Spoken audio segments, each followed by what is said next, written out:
So, Jimmy, we have from yesterday kind of the good, the bad, and the ugly. It's a good summary. The good would be that Anthony Richardson kind of got going in the practices against the Arizona Cardinals and I think found a rhythm a little bit, right? And that's what you want anytime that you've got especially a young player going against an opposition for the first time. I mean, I know that they had a preseason game, but just, after you've been out there and you're going through drills and you're working with your own teammates, and, I mean, it all gets redundant. So just for them to go out and see different looks, see different defenses, be throwing against a defense that isn't familiar with what play you just called or what your tendencies are. And he got hot a little bit, right? That's good. Nice 6-play, 75-yard drive to end it per the fan zone, Kevin Bowen. And they looked sharp. They looked like they tore up to an extent, especially on that last drive, a defense that was near bottom of the ranks of the National Football League a year ago. That's what you want to see from a confidence standpoint. But as you kind of alluded to, Jake, it wasn't all rainbows and butterflies last night. Now, that's because... And yesterday we talked about this. We talked about the fact yesterday, and in the second half of the show yesterday, I was kind of emphasizing the point of maybe when it comes to the defensive backfield, the Colts don't feel that it is as pressing a need because of the fact that they are confident in their pass rush. And I'm telling you, I'm going to go back to, I think Laiatu Latu is going to be a star player. I do have a question for you on this when you're done making your point. Okay. DeForest Buckner, we know, is a great player. You've got Tyquan Lewis that, healthy now and has shown burst and flash. But it is true that if you have what you believe to be, and I'm not saying that Chris Ballard believes this, but if you have what fans or anybody else believes to be a vulnerable defensive backfield, you can offset that by not getting receivers time to get out and get into their routes anyway if you are instantly pressuring the quarterback.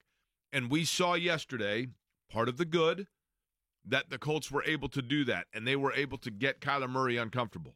And their defensive line applied a ton of pressure. But before I get to the bad with that, Eddie Garrison, your question. I understand that Ballard may have that belief that you're describing.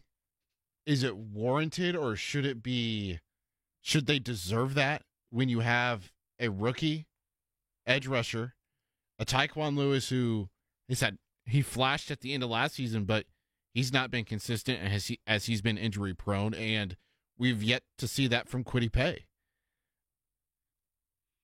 I think, well, that's the question. I mean, that's the burning question, right? That's almost the rhetorical question.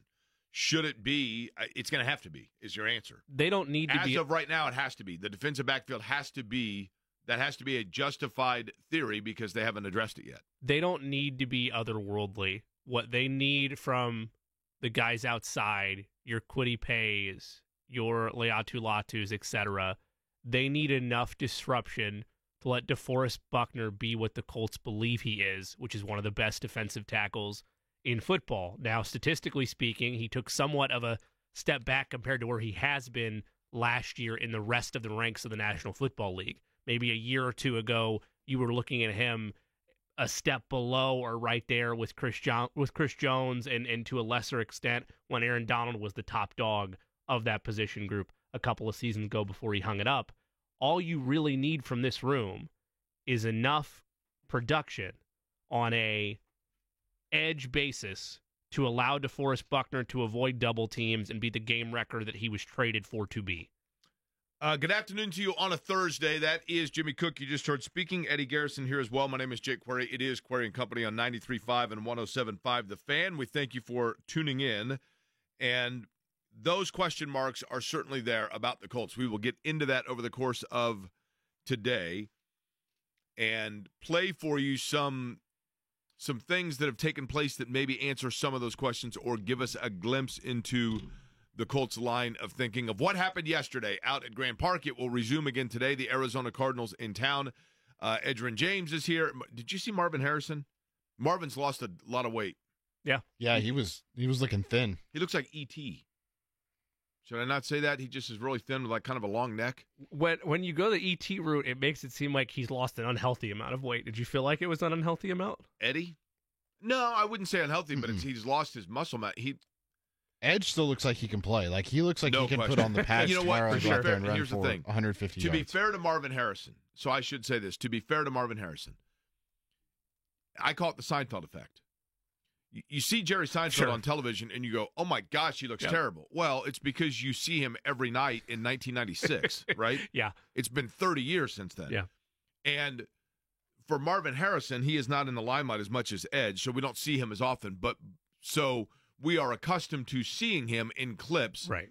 and you forget. I mean, that was 20 years ago, for the most part. Right. Not to mention you're comparing him to his kid, and his kid's 6'4", and Yeah. he's actually way bigger in person than you think. Marvin, just unlike, and that's the other thing, is when you are looking at him in a photo next to Bill Brooks and Edgerrin James, it's difficult because those two guys do not age, right? Right. Bill Brooks looks the exact same as he did when he was a player, and so does Edgerrin James.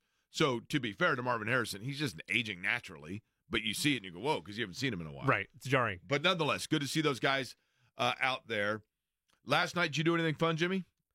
Not a ton. Hung around the house, continuing to get stuff set up for the baby here in a couple weeks, and then, of course, monitored, Colts joint practices as much as I could. How Eddie? about yourself? Or Eddie, yeah, how did you do? I went to Colts practice last night. You have a fun time? Yeah, it was nice. Caught up with a bunch of our media folk that we have on the shows, and caught up with our guest at 2 o'clock and Matt Taylor a little bit. It was good. We went last night. By the way, it's funny. Jim Merritt, who was just on our sister station with Rob Kendall, he and I have known of one another and been in similar circles for years. Shannon worked for his family business. I just ran into him in the hallway here, which was good to meet him. I'd never met him before in person. Ran into him in the hallway. He's doing the show with Rob Kendall over on WIBC. He was doing that until noon. Caught up with him, and that was fun. Last night, went to, and it was a huge crowd. I was surprised by this. I think I've told the story probably 20 times, but a handful of years ago, I went to the State Fair, got out of my car in the infield, heard a concert going on, and said, that sounds like Melissa Etheridge. And Shannon said, well, yeah, she's playing the free stage. And I said, no. It must be like a tribute band. Melissa Etheridge would not be playing the free stage at the Indiana State Fair. We walked over, and I'm like, oh, my gosh, that is Melissa Etheridge playing. And I'm not some huge fan, right? But she's one of those that has more hit songs than you realize. You guys probably know 5 songs by her. You don't realize it, right? And I watched her and said to myself, that is an unbelievable entertainer. Just a phenomenal performer, high energy, can play every instrument, good vocals. Like, that is a great live performer. So last night, Melissa Etheridge was in concert, and I'm like, let's go. So we went. Thank you to my cousin, Doug, for hooking us up with that. But we went down to the show, and she opened for Indigo Girls. Now, I personally would think Indigo Girls would open for Melissa Etheridge, but Indigo Girls fans would tell you differently. Went down. She was the opener. We did not stay for Indigo Girls, but watched Melissa Etheridge. And I'm telling you, even if you're not a fan, you go and watch, and you're like, that right there is the quintessential, like, live performer. It was a great show. It was great energy. She just comes out and just roars right from the get-go. I thought it was fabulous. And I've probably seen 100 live acts over the course of the years. Top 5 in terms of just bringing it and nailing it in a live performance. Now 2 for 2 Right. in terms of what I've seen. It was a great show. And then obviously looked over and I talked to JMV on my way home from that pretty extensively about his day yesterday at Colts camp. He will be there again today. But yesterday, when he was there, the general manager of the Colts, Chris Ballard, came over and joined him. And they talked about what it is that we have been talking about, and that Kevin and Andy have been talking about, and that Mike Chappell's been talking about, and that Chris Hagan's been talking about, and Chris Widlick's been talking about. And that is the defensive backfield of the Colts. And so far, their hesitation is perhaps the wrong word, but their lack of addressing it to this point. It's not to say that they don't eventually. It is entirely possible, maybe not probable, but possible, that somebody who's going to be starting for the Colts week 1 isn't even on the roster right now. I've always felt safety is the one position, running back would be the other, that is the easiest to airdrop someone in that isn't as familiar with your playbook, your schemes, your tendencies, because they're watching everything. They're reacting to what's happening before them, as opposed to most players that are having to react of things that are happening instantly around them. But Ballard with J&V yesterday joined him at 4 o'clock. Lengthy conversation, a good conversation. You can find it on our podcast page at 107.5 The Fan. But one of the things that Chris Ballard talked about with J&V yesterday was trusting the cornerbacks and whether or not this young group and also the two safeties that Julian Blackmon's played well. Then you have Nick Cross that's kind of been a yin and yang. Does he trust entirely the group? Here's Chris Ballard yesterday with J&V. The unknown scares. It always scares people. I remember a year ago, the left tackle, we just kept getting, with Bernie. Really, it was Bernie and with Will. Everybody goes, a year ago they played, but, they struggled. They had some struggles. Do you need to add? And you know what? We just believed in their talent and the development, and they were going to keep coming along. And I feel the same way, about our young players in the secondary. I just think as we continue to play and they continue to grow, they're going to be really good football players. By the way, Bernie is Bernard Ryman that he's talking about there. I get what he's saying, and I will give Chris Ballard benefit of the doubt on this. The reality is we can pick at, dissect, break down all we want whether or not we trust Chris Ballard's acumen for his eye for talent, whether or not he properly grooms and builds talent, whether or not he properly – I think there are two ways when it comes to building a team, regardless of sport. And I've talked to people that have had the responsibilities of building rosters for teams and been told this. So I'm parroting a little bit what I've been told before, but I think it's an excellent point. It's one thing to be able to have an eye for talent. It's another thing to be able to have an eye for talent and how it meshes with the other talent for which you had an eye. You might see a guy and say, you could go to we could go right now on Fall Creek Parkway and drive around on Fall Creek Parkway there when you get to like 3200 North, and on the right-hand side there's those basketball courts that are very cool. They've been there forever. Tyrese Halliburton and the Pacers just went out and like resurfaced them, and it's awesome. Okay, you can go on a Saturday when there's pickup basketball being played right there, and you can say, okay, show me the guys that are the 5 best players. Well, I can tell that guy's got that guy. You got 5 guys. Okay, now take those 5 guys and turn them into a team. Well, this guy's the best ball handler that I've seen, but the guy that's the shooting guard doesn't play well with somebody that doesn't go left. Okay? So you were able to determine who the 5 best players were, but it doesn't mean you were able to see how they mesh together as a jigsaw puzzle to make the best portrait. And we can sit here and critique Chris Ballard's ability to, I think he's got a good eye for talent. We can discuss and debate till the cows come home whether or not he has an ability to mesh that talent, number one, or number two, whether or not his blueprint for what wins in the NFL is the correct blueprint. The winning in the trenches, for a while there it was just run the damn ball, all that. Is he too rigid, or is he flexible enough to be able to try different approaches? We can have that discussion until the cows come home. The one thing, Jimmy, that we probably cannot dispute and that we have to admit, if you will, no one has seen these players more than Chris Ballard. We're not there. We are not there. The Miami Dolphins are not there. No matter who the biggest football minds are in the National Football League, other than people within the building, Jim Irsay, Shane Steichen, the coordinators and the players, they've seen every snap of every practice, every rep of these players in every step of the way. So he would know better than we the tendencies of these guys, and he has a much, much, much greater catalog by which to judge them than do we. No question. But when he says the unknown always scares people, what scares me about that quote is not the unknown, but rather his recognition of the fact that there is an element of unknown here. I just hope it's not unknown to him. I would hope the same, but I think there's a level of arrogance, overconfidence, and some of that comes the territory of being a general manager. I understand that, but we do this cycle on one or two position groups with him every year.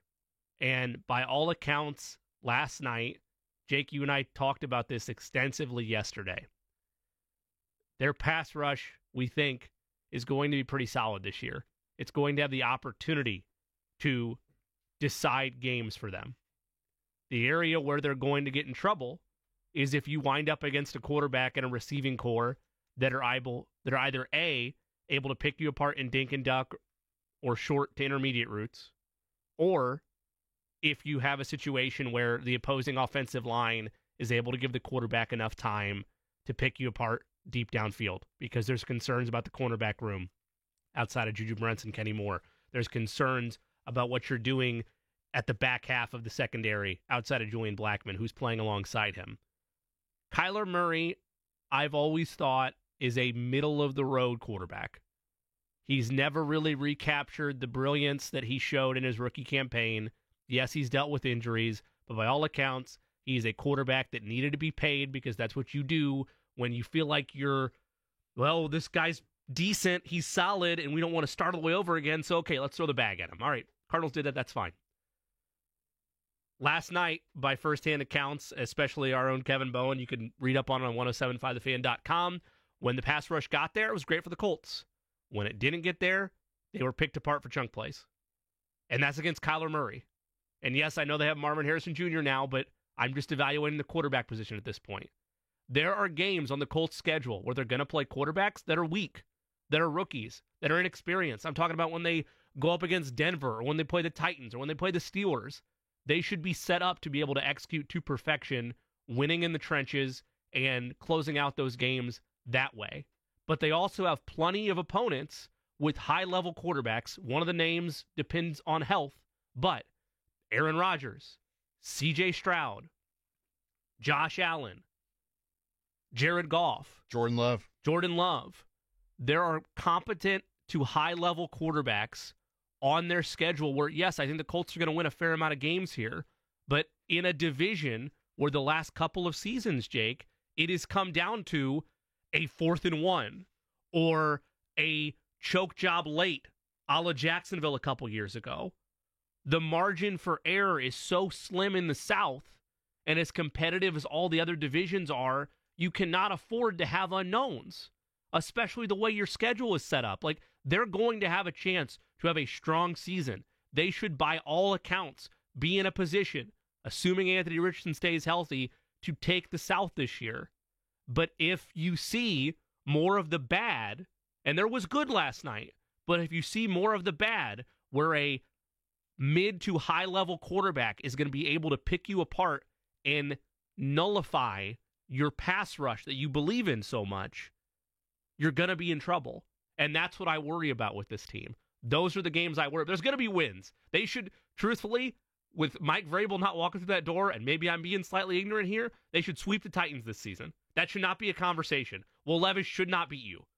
They should take care of business against the Bears, the Steelers, the Broncos, if it's Bo Nix out there.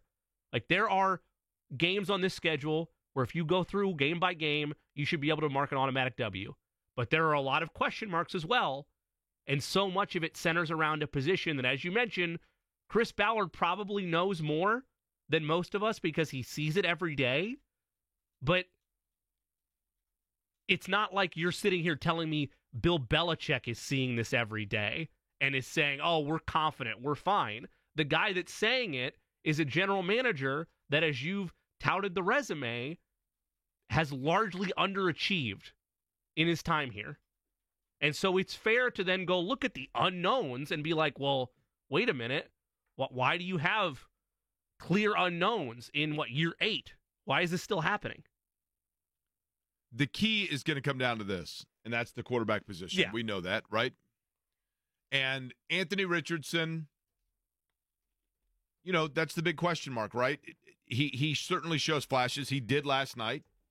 But in talking about Anthony Richardson, in yesterday's conversation with JMV on this radio station, Chris Ballard talked about the biggest challenge that Anthony Richardson is still trying to overcome here heading into year number 2, which essentially, hopefully, is the one where he plays extensive time for the first time because of the injury last year. Here's Chris Ballard on the biggest challenge that Anthony Richardson has to overcome.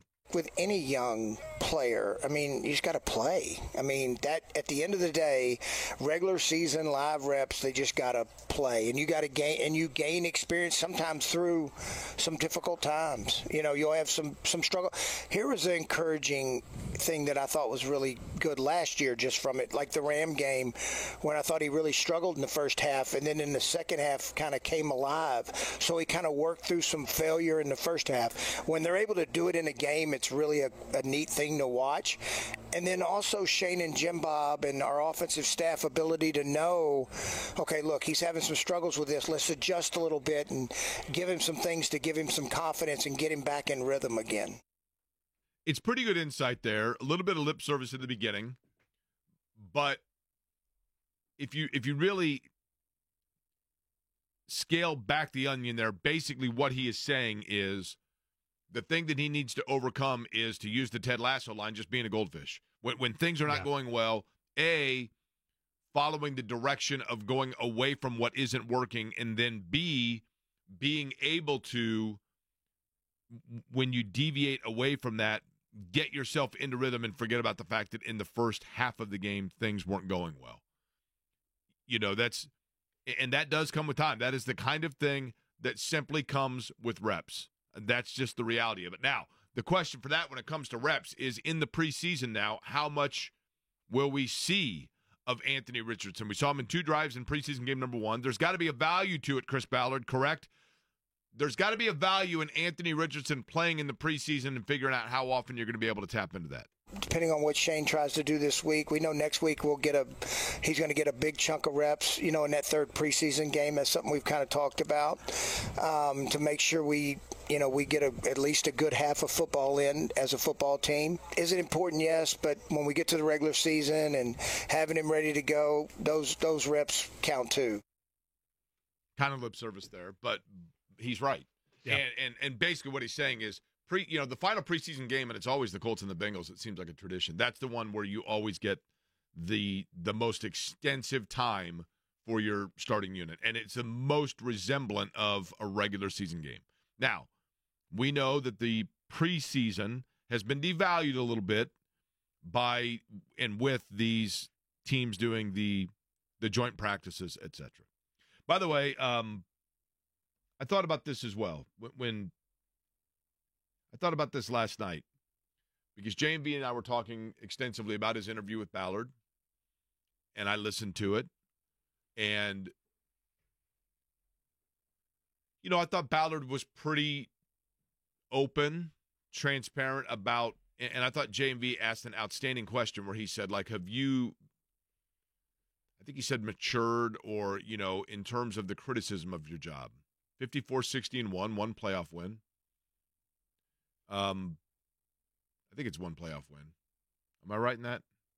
Or is it 2 playoff wins? I think it's 1, right? But either way, 54-60-1.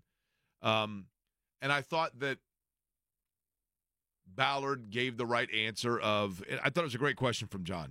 Have you matured in being able to handle that? And every coach, every general manager, every athlete says the same thing. I know you guys got a job to do. I don't read that stuff. I don't pay attention. You do. It's human nature. You do. You do. And I have to, when I think about all the time, it's our job to opine and critique general managers, coaches, athletes, right? Does that mean that every time that we know exactly, factually, what takes place, it's our job to do so and relay with the access that we're given and the conversations that we're allowed to have and the trained eye that we should have after years of covering sports to, yes, be able to opine and do so with some level of accuracy and intelligence. That's the expectation that our audience has for us. And if our job is to offer opinion and critique of other players, coaches, general managers, and it is our expectation that they should be able to handle that, then it is only fair that we handle the same thing. If my job is to talk about and opine on where Chris Ballard has fallen short, and in doing so, in my critique of him, someone determines that I fell short in my articulation of that, then it is only fair that I take in that same criticism, because I should be able, we all should be able to, and so I think about that a lot. I think about a lot when athletes or general managers get questioned. The natural human nature element for them would be, well, who gives you the pass to say whether I do my job well or not, and I'm not allowed to say whether or not you do? That's fair. For example, on X, Twitter, whatever it might be, my best buddy on there, Gregory LC, which is at LC_Gregory. He said, I know you guys are amazing in your own minds, but you guys stink. Okay. Now, I'd like a little more context as to why I stink. I don't think he means because I showered this morning, put on cologne. I don't think he means in that regard. Maybe he's not a fan of the show. So then I went back for context because I want to know context. Because if there's context, then you say, you know what, that's a valid point, right? We should have context when we critique something. So I went back for his context. And on July 9th, he sent me a thing. Your anecdotal BS is getting harder and harder to digest. I know I can change the station. That said, I shouldn't have to. Okay. He doesn't like my anecdotal BS. That's a fair critique. So then I went back and looked a little further. The last tweet before that he sent to me. I know some of your contemporaries blow you crap about your anecdotal comments, but you have a lot of folks out here in radio land who absolutely love to hear them. Thanks for taking the time to share about yourself and your experiences. Now that seems inconsistent. I would agree. Now, the only thing that I'm asking, and Gregory LC looks like a nice enough guy. He's smoking a cigar in his profile picture. I sold cigars for 8 years. I love Hoyo de Monterreys. I love Romeo y Julietas. I love Onyxes. I love Arturo Fuentes. I love Cohibas. I love Bolivars. I love Montecristos. I love Royal Jamaicans. I love Macanudos. I love Partagas. I love all of them, right? So I'm a cigar guy. Haven't had one since I had a heart attack, but Mottman tells me that in moderation I can have 2 a year. But I do love cigars. But typically I notice that when a guy sends you a picture of him blowing cigar smoke out, it kind of is like a Freudian thing. I don't know. It's very odd. But nonetheless, the one thing that I would hope that Gregory asks out of me is consistency. And the one thing that I would ask for out of athletes and coaches and general managers is consistency. And it's only fair that Gregory expect that from me. But I would expect the same out of Gregory. So I want his critique to be more consistent, right? You can't, on one hand, praise me for the anecdotal BS and then the next day tell me that it's why you're going to change the station. It just seems inconsistent is all. How are you supposed to improve without that, Jake? How are you supposed to have that growth when he's saying one thing one day and then the next day he's saying, no, I don't like the thing that I said I I'm just glad of this. I'm just glad that Gregory, at least twice a week, sends me a thing saying how much he can't stand the show and is going to change the station, and then a week later tells me he can't stand the show and he's going to change it. He hasn't done so yet. It's much appreciated. Gregory, I will happily meet up with you sometime and have a cigar. I'm allowed 2 a year, and I will enjoy one of them with you. But we will talk a lot about what's going on with the Colts over the course of the show today. Again, JMV going to be out there again live today. Big show lined up for you here on a Thursday. Coming up in the program, Matt Taylor, the voice of the Colts, joins us in the final hour.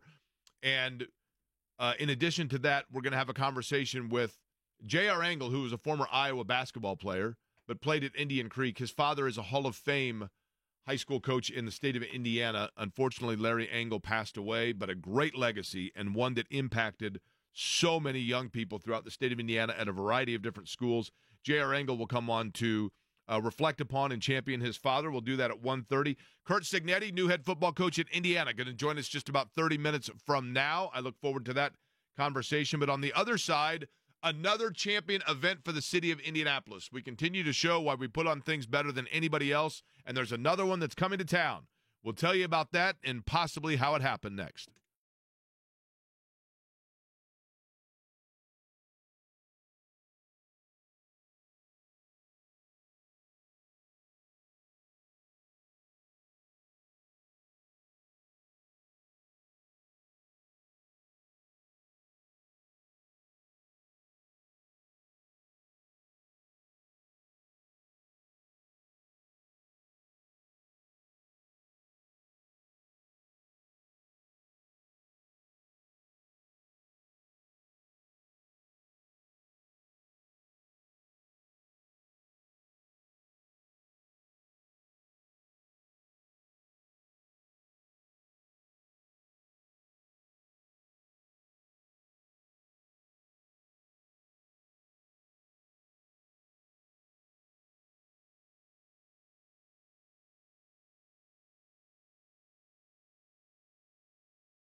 The show where we're giving shout outs to listeners with critique. And since Eddie will appreciate this, I want to clarify a point that I made earlier. I assume this is the same person, Eddie, but I believe Eddie's lone friend. What's the Alec? handle? And I'll let you know. Alec, yeah. At AR Roar. Don't drive away Alec. Eddie I don't want to doesn't have drive any away other friends, Alec. I Jimmy. want to clarify, and I would never do that to Eddie. I consider Eddie a mutual acquaintance, so I wouldn't want to send away one of his core friends. He brought up the fact that I did say earlier that DeForest Buckner took a step back last year. Clearly, from a statistical standpoint, year over year, individually, he did not. The point I was trying to make was that by most ranking metrics, as he is perceived to be, and I think he is, one of the most talented interior defensive linemen in the National Football League, by metrics of ESPN or PFF or other, advanced looks that tell you how well outside of just box score analysis players are doing at the position, he was ranked 8th after the season in 2022, the 2022 campaign. So that came out February of 2023. He was ranked 14th after last year. That was mainly the point I was making there, was in terms of where he has been ranked and perceived amongst the very best in the National Football League. He's taken a step back on that list, whereas in terms of what he's doing for the Colts, there's no doubt he is their most valuable commodity in the interior and in their goal, which we talked about in the first segment, of trying to generate pressure towards the quarterback. There was a guy last year, I can't remember who it was, that was all over the fact that, do you remember in the offseason DeForest Buckner and George Kittle teamed up in a beer Olympics? It might have been 2 years ago. I think it was last year. I vaguely remember that. It was like in the middle of, early June, and they were involved in like a beer pong competition, whatever else. It was a 2-person team, and so they called it the Beer Olympics. It was at some sort of a party or festival or something. I don't know. And there was a guy that was adamant to, I guess at the time I was with Kevin in the morning, but the guy literally every day was sending us stuff like, this guy's he's going to have a terrible year because he's out of shape. He doesn't take care of his body. They should cut him immediately. And I'm like, yeah, man, it's 2 months before the start of training camp. I think everybody's entitled to let go a little bit. If I was looking at this Colts roster DeForest Buckner is one of the first 5 guys I would select if I'm in the, if I'm playing a pickup game or whatever. Like, he is a guy that I want on my team. He's incredibly talented. I don't think this is really arguable. He is the best defender on that Colts defense. He would rank among the best of any. Like, he's a rock-solid foundation. If the Colts said right now, if it was done like it is in an expansion draft, and I'm going to get to what is coming to Indianapolis here in just a second, but if in the old days, like the NBA, when there's an expansion franchise and you're allowed to leave like 5 players unprotected. Yeah. If there was an expansion franchise and the Indianapolis Colts had to unprotect every single player, DeForest Buckner would be one of the first probably 5 players that would be plucked away, and age is the only reason why, because Anthony Richardson younger, Laiatu Latu is younger, Jonathan Taylor's younger. Otherwise, I think, I'm guessing on Buckner's experience here, but Buckner would be very, very high on the list. Yesterday, we found out that next season, Eddie, you correct me if I'm wrong in that, but I believe it is next season, the 2025 WNBA All-Star Game. After the All-Star Game had been, from an NBA standpoint, in Indianapolis this season, next year it is going to be Indianapolis again hosting an event. This time it is the WNBA All-Star Game. This will be the 2025, so next. Si, senor. In other words, when I say the 25 season, I'm thinking about it because it is obviously, my brain goes to the NBA where it crosses over calendar year. It is not. It is, so the summer, this next summer. Yep. The WNBA All-Star Game will be here. This, again, goes to, when you look at and I recall having a conversation at probably a week heading into the WNBA draft. And I said, can you imagine if they did not take Caitlin Clark? If they felt, for example, that Angel Reese was a better player, or the center out of South Carolina was a better player. And I think that we knew that Caitlin Clark was, in fact, going to be, there was that thought of, is this Jimmer Fredette? Is this Damon Stoudemire, a dynamic college player that was a good pro? But, Fredette was not necessarily a good pro, but you get what I'm saying. And in the same breath that I was saying, can you imagine if they elected not to take Caitlin Clark? All the energy in the room among that sentiment was they're going to, because if nothing else, the marketing aspect of it, they cannot bypass. Because this was a Swiftie-level mania. Scott Long, if you guys recall when we were doing the show at the Combine, and Scott Long, our friend who is a native of Iowa and knows Iowa well, came on the show because when we found out that the Fever were going to have the number 1 pick, and no, it was when Caitlin Clark announced that she was going to forego her last year, and so you knew that the Fever were the team that had the first crack at getting her, and Scott Long said, she's Taylor Swift of basketball. The numbers back that up. The numbers back it up. Television viewership up all across the board. Team store transactions up 700% from a year ago. They've sold 300% more hot dogs. That's because they've sold more tickets, right? They simply have had, in all aspects and variables and measures the Indiana Fever have, they have capitalized on the Caitlin Clark mania. And, I was, a couple of weeks ago, right before the Olympics, the Fever had an evening game, and I was walking around downtown, and there's a whole slew of people in Iowa jerseys and Iowa shirts. This is what would be my hope of this event coming now to Indianapolis. It's great that the WNBA All-Star Game is going to be here. Couple of things that are my wish list for this. Number 1, I hope we don't get an unexpected snowstorm, which isn't going to happen because it's in the summertime, at 4 o'clock on the Friday of All-Star Weekend, which is what happened from the NBA standpoint. It was like, what in the world just happened? And all of a sudden, like, the city was paralyzed. It's not going to happen in the WNBA standpoint. But I hope that this cements now, with the WNBA All-Star Game coming here, the one last piece of Caitlin Clark being a member of the Fever. And hear me out and tell me, Jimmy, when I'm done, if this makes sense. I know L.C. Gregory is going to tell me this makes no sense. but I need you as an objective observer to tell me if what I'm about to say makes sense. Well, me and Elsie Gregory are so tight, so now I feel conflicted. That's right.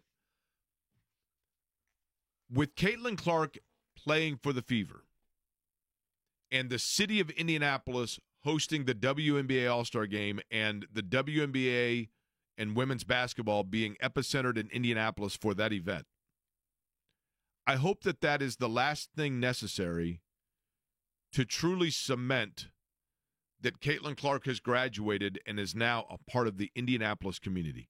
And I mean none of this is a knock at all. It's the reality. The reality is that Caitlin Clark is a legend in the state of Iowa. She's born and raised in Iowa. She's a high school player from Iowa. She went to the University of Iowa. She is a legend in the state of Iowa. And the entire state, when we were talking about athletes, like who is the most synonymous link to a state, and Eddie, you mentioned Caitlin Clark to Iowa, and I'm like, it's hard to argue that. You know, when you mention now on the streets of the United States, Caitlin Clark, I think most people still say Iowa. Who does Caitlin Clark play for? Go, Iowa. And it's almost like because, and it's not her fault, because when she was playing for Iowa and in the Final Four and then immediately drafted to the Fever and then boom, brought over, there was no real lag time. So there wasn't really this buildup that allowed, and she is, and I understand this, her marketing group that represents her is very selective over the brands that she is linked to. I know for a fact there was a major automobile manufacturer that wanted Caitlin Clark as the face of their car, a la Peyton Manning with Buick or Matthew McConaughey with Lincoln. They wanted to use Caitlin Clark, and Caitlin Clark's representation said, not that they were opposed to it, but they said, for right now, we are being very limited in the endorsement deals she's doing as to not oversaturate. It's a smart play, and it's why you see her on the side of the JW Marriott, but that's a Gatorade ad as much as it is Caitlin Clark, and it feels like a national ad, right? And you see her doing, obviously a shoe endorsement deal, but you don't see her. When Peyton Manning first came to Indianapolis, you couldn't watch a television show without seeing Peyton Manning at Marsh with Fieldy the Mouse, or Peyton Manning with Bill Estes Chevrolet, or Peyton Manning doing a hit on Channel 13, or Andrew Luck doing a thing with Dave Calabro. The different athletes. Reggie Miller had his own show on Channel 13. Early in their time, those athletes were embedded as they are representing, and they are Indianapolis through and through, and they immediately linked with the market. It's a different time now. I totally understand that. It's a different time, and for that reason, Caitlin Clark, you have not seen her a lot doing like local media stuff ubiquitously. I understand it. I'm not blaming her for it at all, and she doesn't necessarily even need to, except for that I think it still feels a little bit like Caitlin Clark is an Iowa product that happens to be on loan to Indiana right now, and that it's like Jefferson and Fast Times at Ridgemont High. Wow, she really lives here? I thought they just flew her in for games. It feels a little bit like that, because there hasn't been the time for really the acclimation, embedded, rooted process. It is my hope that if she is like Tyrese Halliburton was for the NBA All-Star Game, where he was the ambassador, he was the unofficial host for Indianapolis, that Caitlin Clark will be that way for the WNBA, and it will begin, finally, the transfer of Caitlin Clark, Iowa star, to Caitlin Clark star, Indiana Fever. And that when people think of Caitlin Clark, the first thing they think of is Indiana Fever. And that people here will say, oh, Caitlin Clark, yeah. She's great because she, my friend sees her at this restaurant, and she's around town, and, she hasn't had a chance to do that yet. By then she will, and I hope that finally kind of cements her transfer from college star to, in fact, WNBA face. I think that will play a large part in achieving that goal. I'm with you, Jake. That's what I want to see happen, is when you think of this next chapter of her basketball career, you're able to separate what she did at Iowa to what she's going to do as a member of the Fever. The larger issue, to no fault of her own, for that separation to happen, is she was so good in college. Incredible. One of the all-time greats to play collegiate basketball. And in order to fully separate from that, you have to have similar levels of success, of contribution, of growth, of maturation at your professional career. And to be clear, she's well on her way to that. Like, I think that we are going to, if there were ever any doubts, and I didn't have any, you didn't have any, Eddie didn't have any, if there were ever any doubts for, is she going to be able to translate to the WNBA? Will she struggle? Those are gone. I don't have those anymore. Like, I know there's still going to be growing pains, but, like, she's going to be a mainstay in the WNBA for as long as she wants to play basketball. Of course. What has to happen, though, along with that, you're right, this is another step on that ladder because she's going to be an ambassador to Indianapolis, as you highlighted, just like Tyrese Halliburton was for the All-Star game this past February. What has to happen to fully separate it from the mainstream sports viewer, not the WNBA diehard fan, not the fan that's been with Caitlin Clark since her high school days in Iowa. I mean the mainstream fan. What's going to have to happen to fully make that separation of, oh, yeah, she played at Iowa, was great there, but, man, now she's a star in the WNBA, are those individual and team accolades piling up, like winning a Rookie of the Year, like leading the Fever to the playoffs, which they are on pace to be able to do, like making another All-Star game, which she's already done once. She's online for all of that, but I think the bigger thing for me, just as much so as you highlight representation and being an ambassador for the Fever, is the on-the-court success, and that's coming. We can now see that on the horizon.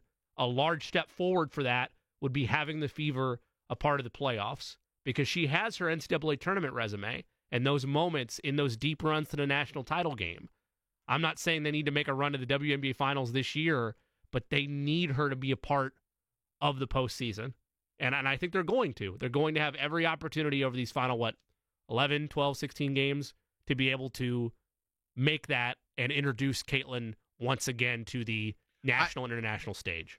But that to me is just as important as the on-court stuff. But does it make sense what I'm saying, though? In the She fact went to that, the state fair, and she's been to an Indians game. I mean, I get it. Because you mentioned this a couple months ago. She went to the Indians game, and then I get it. Again, I'm not knocking her. I'm just saying, and maybe it's unfair, and I don't mean that the wrong way, to compare it to like the early Peyton Manning years, because it's just different. But she went to an Indians game. You're right, and I'm not saying she's not out there. I'm just saying it is not as ubiquitous as precedent, and I still think that, by and large, if you were to ask people, she is thought of as Iowa Hawkeye star Caitlin Clark. But would you agree with me that a lot of that is because of just how darn good she was at Iowa, and she hasn't had that same level of unprecedented success to separate from that yet? The mainstream fan probably still thinks of Iowa, and oh yeah, where'd she get drafted? The Fever. That's right. Right. Understood. Like, do you get where I'm coming from that angle? But yeah, I think that you guys are misunderstanding that I'm saying it as a knock on her. I'm not at all. No, I'm not defending her. I'm saying that in terms of her representation of and she doesn't have an obligation to this. Sure.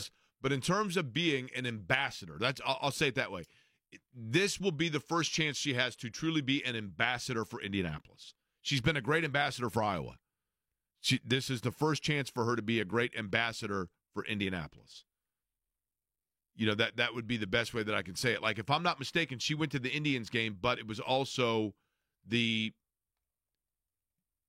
could be wrong in this, but if I'm not mistaken, she went to the Indians game, but it was under the understanding that she was not going to be made accessible to interviews while at the Indians game, for example. Again, I don't blame her for that. So you're talking less on the court, renowned separation, and more interaction with the community and the media. I'm saying in terms, like, the reason people love Tyrese Halliburton is because when Tyrese Halliburton came here, he clearly wanted to be a Sacramento King. He thought he was going to spend his entire career with the Sacramento King. He was hurt when the Sacramento Kings traded him. And Tyrese Halliburton came to Indiana and, with a larger-than-life personality, immediately said, the Pacers want me here. And so I am going to do everything I can, and he has a huge smile, and he embraced the city and made it very clear from the get-go that he wanted to be here, and was vocal about like wanting to show off the city. I'm not saying that she has avoided doing that. She hasn't had time to do that yet. This is the chance for her finally to. I think people look at Tyrese Halliburton in the Olympics and everything else, and they take a great pride because they say, that guy's one of us. Reggie Miller, when he said, this is for you, Indiana, we're coming home to you. People are like, that guy's one of us. Peyton Manning, when he was driving a Bill Estes car off of the Colts complex after signing his new contract and driving straight to Mars, people went, that guy's one of us. And Peyton Manning is as Tennessee through and through as possible. But people love that guy's one of us, right? I think a lot of people look at Caitlin Clark and go, that's Caitlin Clark from Iowa. And she's becoming one of us, but this will cement it. I just... Do you think she's had the time to do that yet, though? No, Because just got done saying that for 10 minutes that she hasn't had the time to do it. Yeah, you acknowledge that she hasn't had the time to do it. I would just push back a little bit and say that the reason we embraced Tyrese Halliburton the way that we did, and the reason that Colts fans especially embraced Peyton Manning the way that he did, is because he gave moments on the field, and she's given some already, but it goes back to your earlier point about the whole time thing. It's only been half a rookie season. She hasn't had the opportunity on the court yet. This is a very fair point as well.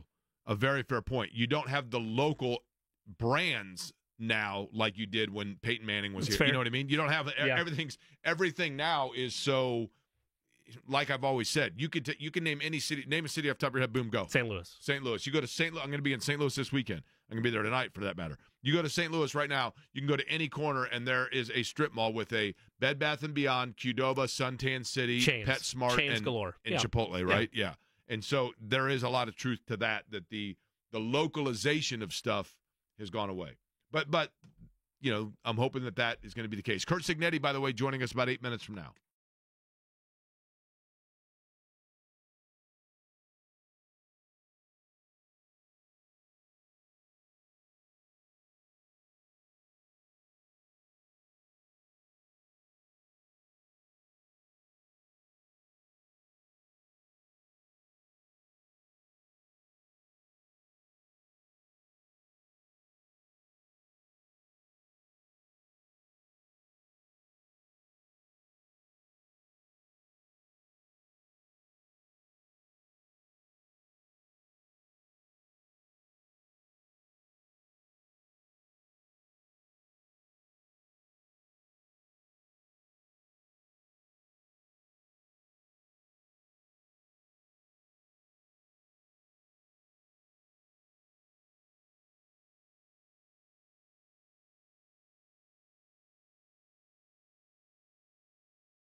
me cook, Jimmy Johnson. Not the Jimmy Johnson from the Cowboys, I don't think. Give her a chance. She's been here all of 3-4 months and just now had a break. She also went to a court dedication. Lighten up, Francis. Again, I prefaced the entire discussion by saying I understand it's different, and this is going to be her first opportunity. I never viewed any of what you said as a knock on her, by the way. Yeah, I mean, the whole point I was making was this is the first chance that she will get to transition from the Iowa part of her branding into the Indiana part of her branding. Speaking of Indiana, Curt Cignetti, head football coach, joins us next.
Indiana gets things underway in football, and I am proud to say, by the way, gentlemen, that you are listening to the voice of somebody who, while a student at Indiana University, not only exercised my Indiana football student tickets, but also went to every single game. I think I missed maybe 2 of them during my time there to watch Indiana football, and I've told you I'm all in now on Curt Cignetti because I love the confidence. I love the confidence of it all, right, which is part of the battle at Indiana. He joins us now on the Express Pro Tire and Auto Guest Line. Hoosiers getting underway August 31st against FIU. And, Coach, appreciate the time. I'll get right to the meat of the matter with this. We know that your starting quarterback, you have selected Curtis Rourke, who is the transfer from Ohio. What stood out about him that gives you the confidence in having him lead your club? Well, I mean, we haven't officially announced a quarterback, but he's taken 95% of the reps with the ones. And the thing about Curtis is, he's played a lot of quarterback in live competition, taken a lot of snaps, won a lot of games, thrown a lot of touchdown passes, engineered a lot of 2-minute drives, player of the year in the MAC, in 22. So he's an experienced guy, and he's smart, and he knows how to play quarterback. So did I just myself unofficially announce it? I guess you did, so I'll just follow your lead. I like that. Hey, Coach, again, appreciate the time. And we talked to you when you first got the job in Bloomington, and I know that you were, you have not been shy about your confidence in yourself as a coach. But now that you've been around your group, you've seen the players, you've seen the roster, you've been able to kind of turn over the roster. Take me through your level of confidence in the players that you have. Well, I have confidence in our team. Now, this ain't the time for talking. This is the time for doing. Being humble and hungry and finding the edge every day, every minute, every hour, and improving as much as you can on a daily basis and developing the team as far as you can every single day. So I feel like we've come a long way in camp. I like the competition. I like the effort. We still have a lot of things to clean up, but, we've got a couple weeks to go before we open. When you're building a roster and implementing your own style, obviously, as you will be doing, Curt Cignetti, at Indiana, I'm curious, from a coaching standpoint, philosophically, which is more important? Taking one philosophy and saying our guys are going to play this way and we're going to, master that as much as we can, or having the flexibility from a coaching standpoint and from a roster standpoint to have versatility of scheme and be able to play different ways based on who you're going up against? Or is it simply we're going to push these chips in and see what you can do against it? Well, I think when you talk about blueprint and philosophy overall in terms of running a program, you're talking about standards, high expectations, accountability throughout the entire organization. How you do something's how you do everything. The kind of team mindset, identity, and culture that you want to create, and the style of play, not X and O wise, but being fast, physical, relentless, smart, disciplined, and poised. And then filling it in with the kind of people that you look. It's all about people, and as a leader, you're creating an environment where they can thrive. But coaches and players, and player wise, you got to have a certain amount of talent to be successful at this level. But I put a high premium on character, habits, guys that are good teammates that combine the team philosophy, smart, level of intelligence, but in terms of the X and O part of it, I think you're always trying to put your guys in the best position to be successful. How close? Go ahead. Offensively, it starts with the quarterback, and then the people surrounding them, and defensively, it's the same way. It's all about personnel, but you still have an overall philosophy. Like defensively, we're going to wreak havoc up front. It all starts with the front. How close in terms of the culture, and that's kind of a buzzword, I realize, but just the overall mentality within the football program at Indiana University, how close was it to what you aspired at being from what you inherited? And how much work, was it more or less work in terms of getting it to the Curt Cignetti brand in terms of the attitude from when you walked in? Well, I don't think it was very close when I inherited it. But, they'd come off a couple losing seasons. And I think we've made tremendous amount of progress. But, now we're going to enter a new phase where, we're going to be tested in a different way and find out what our mettle is. And that, to me, that's really the important part of the last half of camp, is developing those intangibles and team mindset and the psyche of your team. Because you got to be able to handle success. You got to be able to handle failure. And I'm not talking week in, week out. I'm talking like play in, play out. You make a great play, you can't be affected by it. You make a bad play, you can't be affected by it. You got to compartmentalize, play the next play. And because there's a certain consistency and performance and standard that you're looking to, you don't want to be an up and down team, day in, day out, week in, week out. And that's what we're working on right now. Coach, you've talked about in the past your ability to turn programs around quickly. How important has the relationship with an athletic department that's fully buying into what you're trying to build been, and how big of a factor was that in your ultimate decision to come to Indiana? Oh, it's critical. I mean, you got to have a commitment from the top, and I feel a strong belief that we do here. And I bought into that during the interview process, which is why I'm here today, because I left a great job. And so now, we hit a point there in December when we were down to about 40 scholarship guys, and I like what we got done in December, and I like the roster we've built. So extremely excited, about opening this thing up and going through this season. But, we're in a position, I think, with the commitment that we can build this thing long term. How beneficial is the transfer portal? I know clearly so in year one with what you were able to do and accomplish on the recruiting trail, but how much of an asset is the portal for what you want to continue to build, combining with your traditional recruiting inroads? I think it's huge, because you can flip a roster pretty quickly And now it can work for you and work against you too. But I think in our particular situation, look, there's no doubt there's 4 or 5 guys that left that we'd love to have, but to be able to bring an influx of new players in from championship programs, winning programs that have been 2, 3-year starters in the history of success on the field, I think that was crucial for us. And the JMU group in particular, when I got the job, that was not my plan. I didn't even think about that these guys may follow me. But that's kind of was the trend this past season in the portal. When the coach left, a lot of players did too. And those guys are good players, and they help facilitate what we were trying to get done from a culture standpoint once we started our winter conditioning and spring ball in January and in the spring. Coach, it's well documented. Curt Cignetti is our guest on the Express Pro Tire and Auto guest line, the head football coach at Indiana. They get underway on August 31st. It's well documented. We know it. We've talked about it. Your success in turning things around, both at Elon and then at James Madison, and now obviously it's why you've been brought in to Indiana. And you can't do that without being a good leader. What makes you a good leader? You got to lead by example. You got to have good vision. You got to be detailed and organized, and you got to push the right buttons at the right time. And it takes a lot of work. Fortunately, I've had some practice at it. This is year 14 for me as a head coach, and I think messaging to the team is crucial. I spend a lot of time working on that, and I try to say it in as few words as possible. Because, if you talk too much to these guys and you lose them, it's hard to reel them back.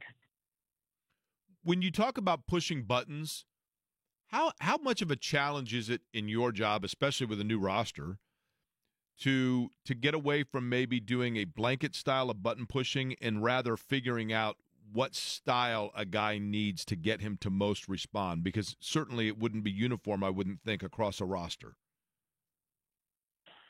Well, look, what we do is not normal, and to be great requires some special characteristics.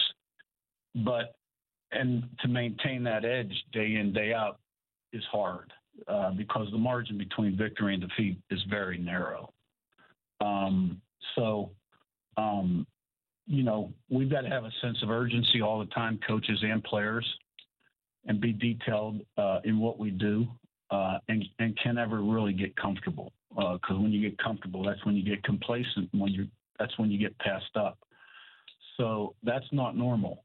It takes kind of special characteristics to thrive in this business as a coach and a player, and that's why it's important. When you start looking at the players on your team, that you've got the right kind of people on your team, because you really can't crank a guy up every day and get him going. He got to be able to crank himself up.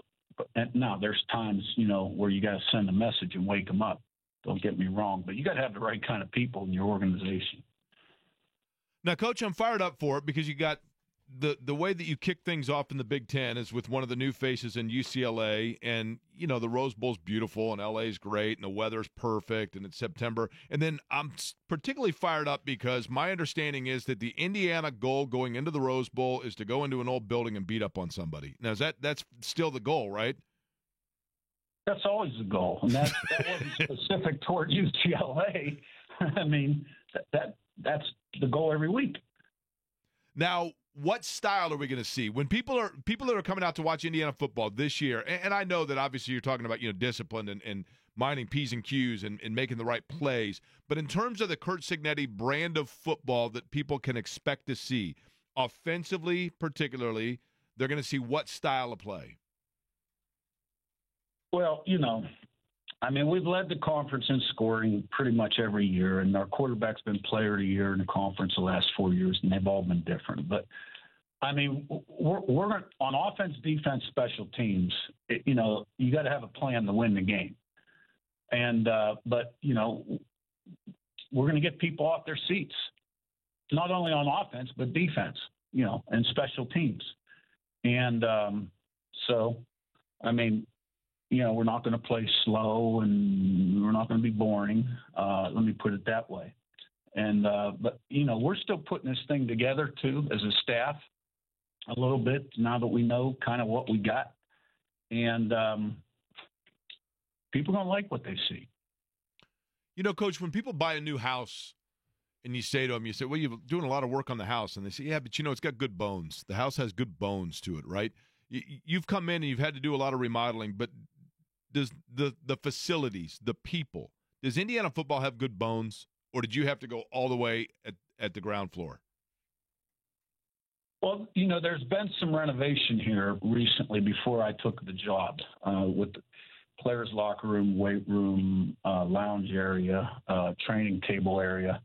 And we put new turf in the indoor, and we're going to rebrand that. And we've got we'll put new surfaces on some other fields as well.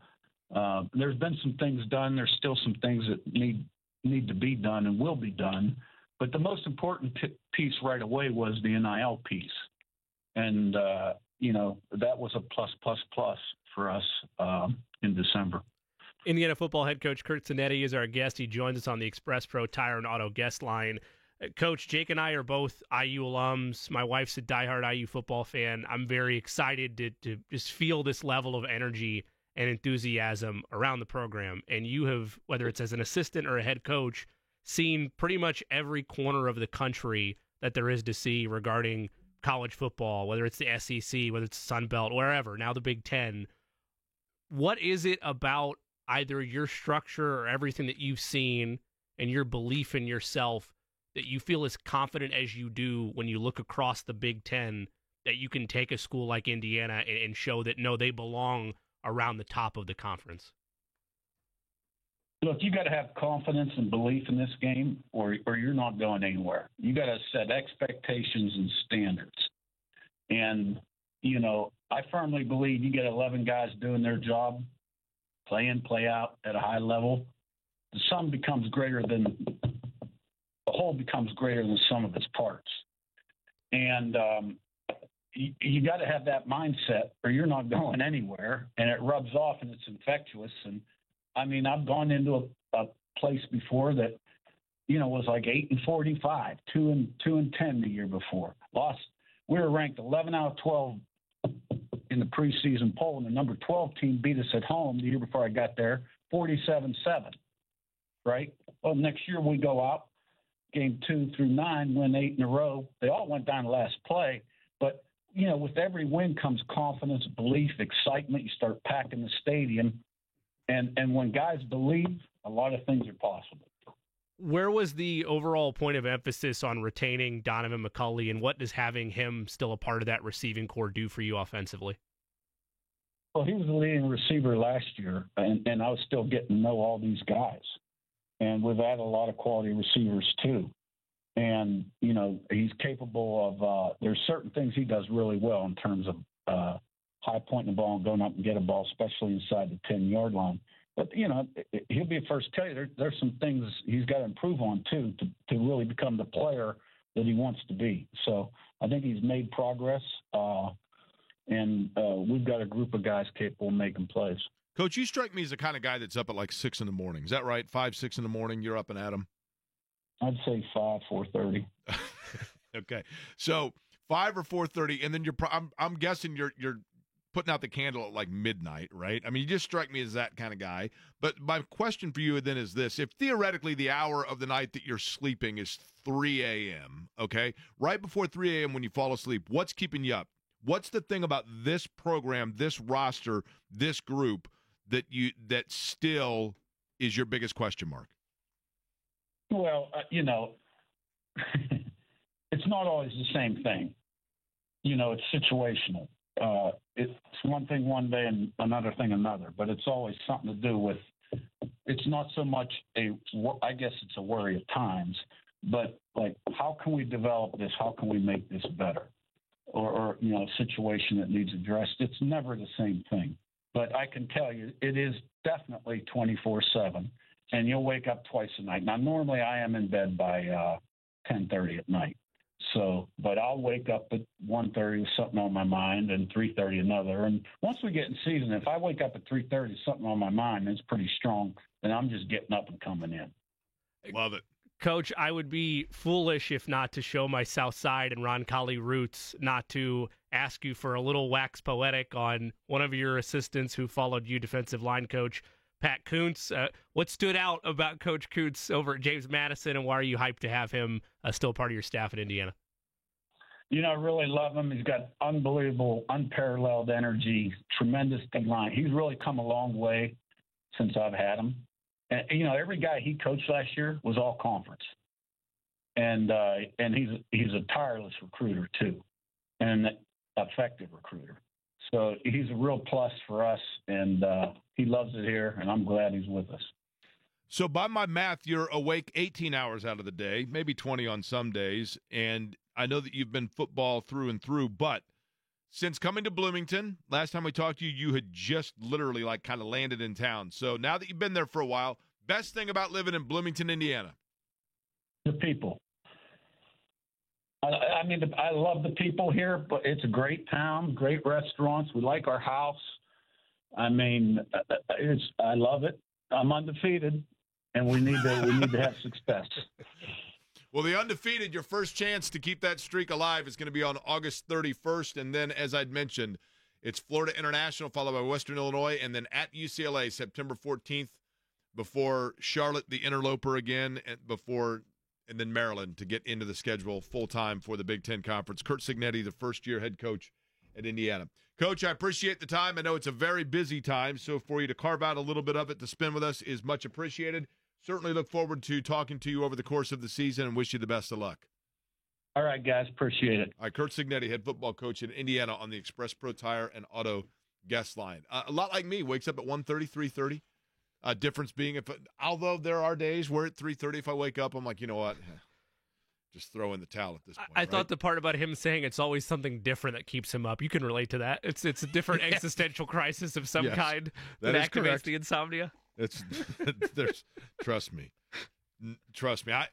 My buddy Henry, who's a listener of the show, really good dude, Henry Kane, who does retirement the right way because he's always doing little adventures. And he texted me the other day and said, "Hey, can we talk about insomnia? Because I've got it bad." So what do you mean? Well, I'll go a couple days. I'm like, well, I don't go that bad, but it is. Yeah, it can be an odd existence for sure. But I like the confidence. What's interesting to me about Curt Cignetti there is, and I mean this again in a good way, the bravado of the confidence has been tempered a little bit in terms of now a focus. Yeah. Like when he first, and I get it, and when he first got here, it was, I'm here, this is what we're going to do, and you can tell now it is, okay, I'm here, and this is what we're going to do, and so long as we do that, then da-da-da-da-da, right? But I think that the lead by example, and I don't know, we haven't seen yet, but if you look at the track record, the lead by example clearly so far has worked. And I think that example is exactly what he's talking about. As I have gotten older, and I did not, as evidenced by the fact that I was a classmate at Indiana of,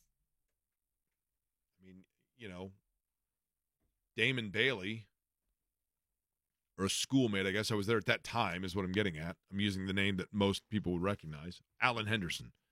I was a classmate of Alan Henderson's, and then I was also a classmate of people that were graduating after you, right?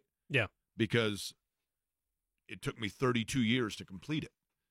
Because as I've gotten older, I've changed this philosophy. I didn't have it at one time, but I have become more embedded in, and I love that Curt Cignetti is preaching this to the players at Indiana, because the earlier you learn it, the better off you are, but it applies to everything, and that is that if you're going to do something, you go all in.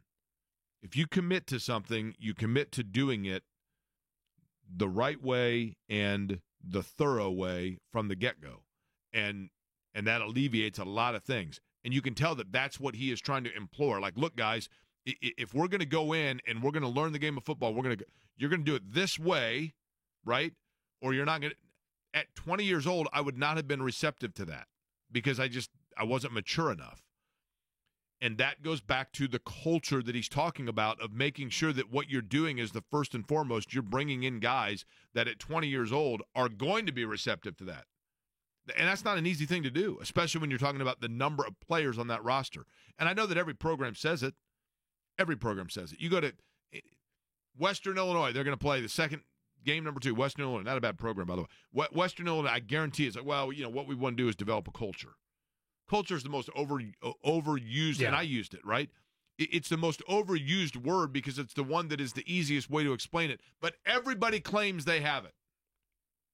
Everybody claims they have. It's like when you were in lunch in high school. The guys that didn't have a girlfriend, every one of them claimed that they had some girlfriend in Canada they met at summer camp, right? And they were going to go visit. Everybody had a girlfriend. Yeah, I mean, come on. Everybody's claiming it, but how many actually have it? Same with like culture. Our program has a culture. We have an understanding, but his track record backs it up. Like he says, Google me. Google his track record and his record, and turning around Elon, turning around James Madison, impressive. Turning around Indiana is literally a boulder push, but the schedule is favorable. They did a really good job of turning around the roster and bringing in players. Are they great players? I don't know. We'll find out. But if you look at the schedule, Florida International, Western Illinois, and then you go, as I mentioned, at UCLA, but then Charlotte, Maryland's pretty winnable, Northwestern, Nebraska. Then you go Washington at home. It's going to be a challenge. You got 3 in a row that's pretty tough. Michigan State, only because it's on the road. Michigan and Ohio State. And that's in November when the weather starts to turn, and then Purdue. But the schedule is there for them to get off to a good start, right? Yeah, the non-conference is built for success, and they are avoiding – and this is not a knock on Coach Cignetti. It's not his fault. It's a benefit in terms of stacking wins. They are avoiding many of the boogeymen of the Big Ten in year one in terms of what their schedule is. Now, that said, I know that Kurt Cignetti wants to be one of those boogeymen by the time all is said and done with his tenure in Indiana. I find myself going back and forth between, man, the level of confidence, that he exudes is at times, if you did not see his track record and you didn't get to hear multiple interviews from him, which we've both done, you would think it's borderline arrogance. Yeah, I agree. But just off that conversation, Jake, I admire the fact that he knows the time to separate the talk from the execution. Correct. That's a good way to say it. And I don't think this is going to be a yay-rah type of thing throughout the season. I think it's going to be a goal-by-goal, week-by-week type of persona. Arrogance is unjustified confidence, and so far he has reason for the confidence to be justified, but now it's a new ball game, and we'll see what happens. I can't wait. I'm really excited. Speaking of great coaches, we lost a great one over the last week, a member of the Hall of Fame, as a matter of fact, in the state of Indiana that touched the lives of a lot of young people, and we will reflect on that with the son of Larry Angle next.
Several years ago, when I was working at WRTV, one of my favorite things to do, Dave First and I had a segment, the Channel 6 Star of the Week, and we would pick a different player from any sport, boy or girl, from a high school standpoint and go and do a feature story on them that was playing well or doing great things. And one of those that I featured, and I'm going to apologize to this individual before I bring them on. J.R. Angle was our Star of the Week once when he was at Indian Creek. And before he went on to a 4-year career in 2004, he left to go to Iowa, played there for the Hawkeyes until 2009. And when I went and was doing the story on J.R. Angle, I thought, well, this is a really nice kid. But his dad was his coach, Larry Angle.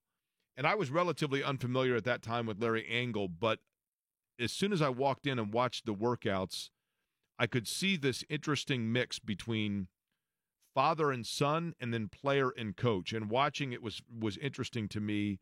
But Larry Angle was really interesting because I didn't know him. There was no reason for him to know me or be kind to me.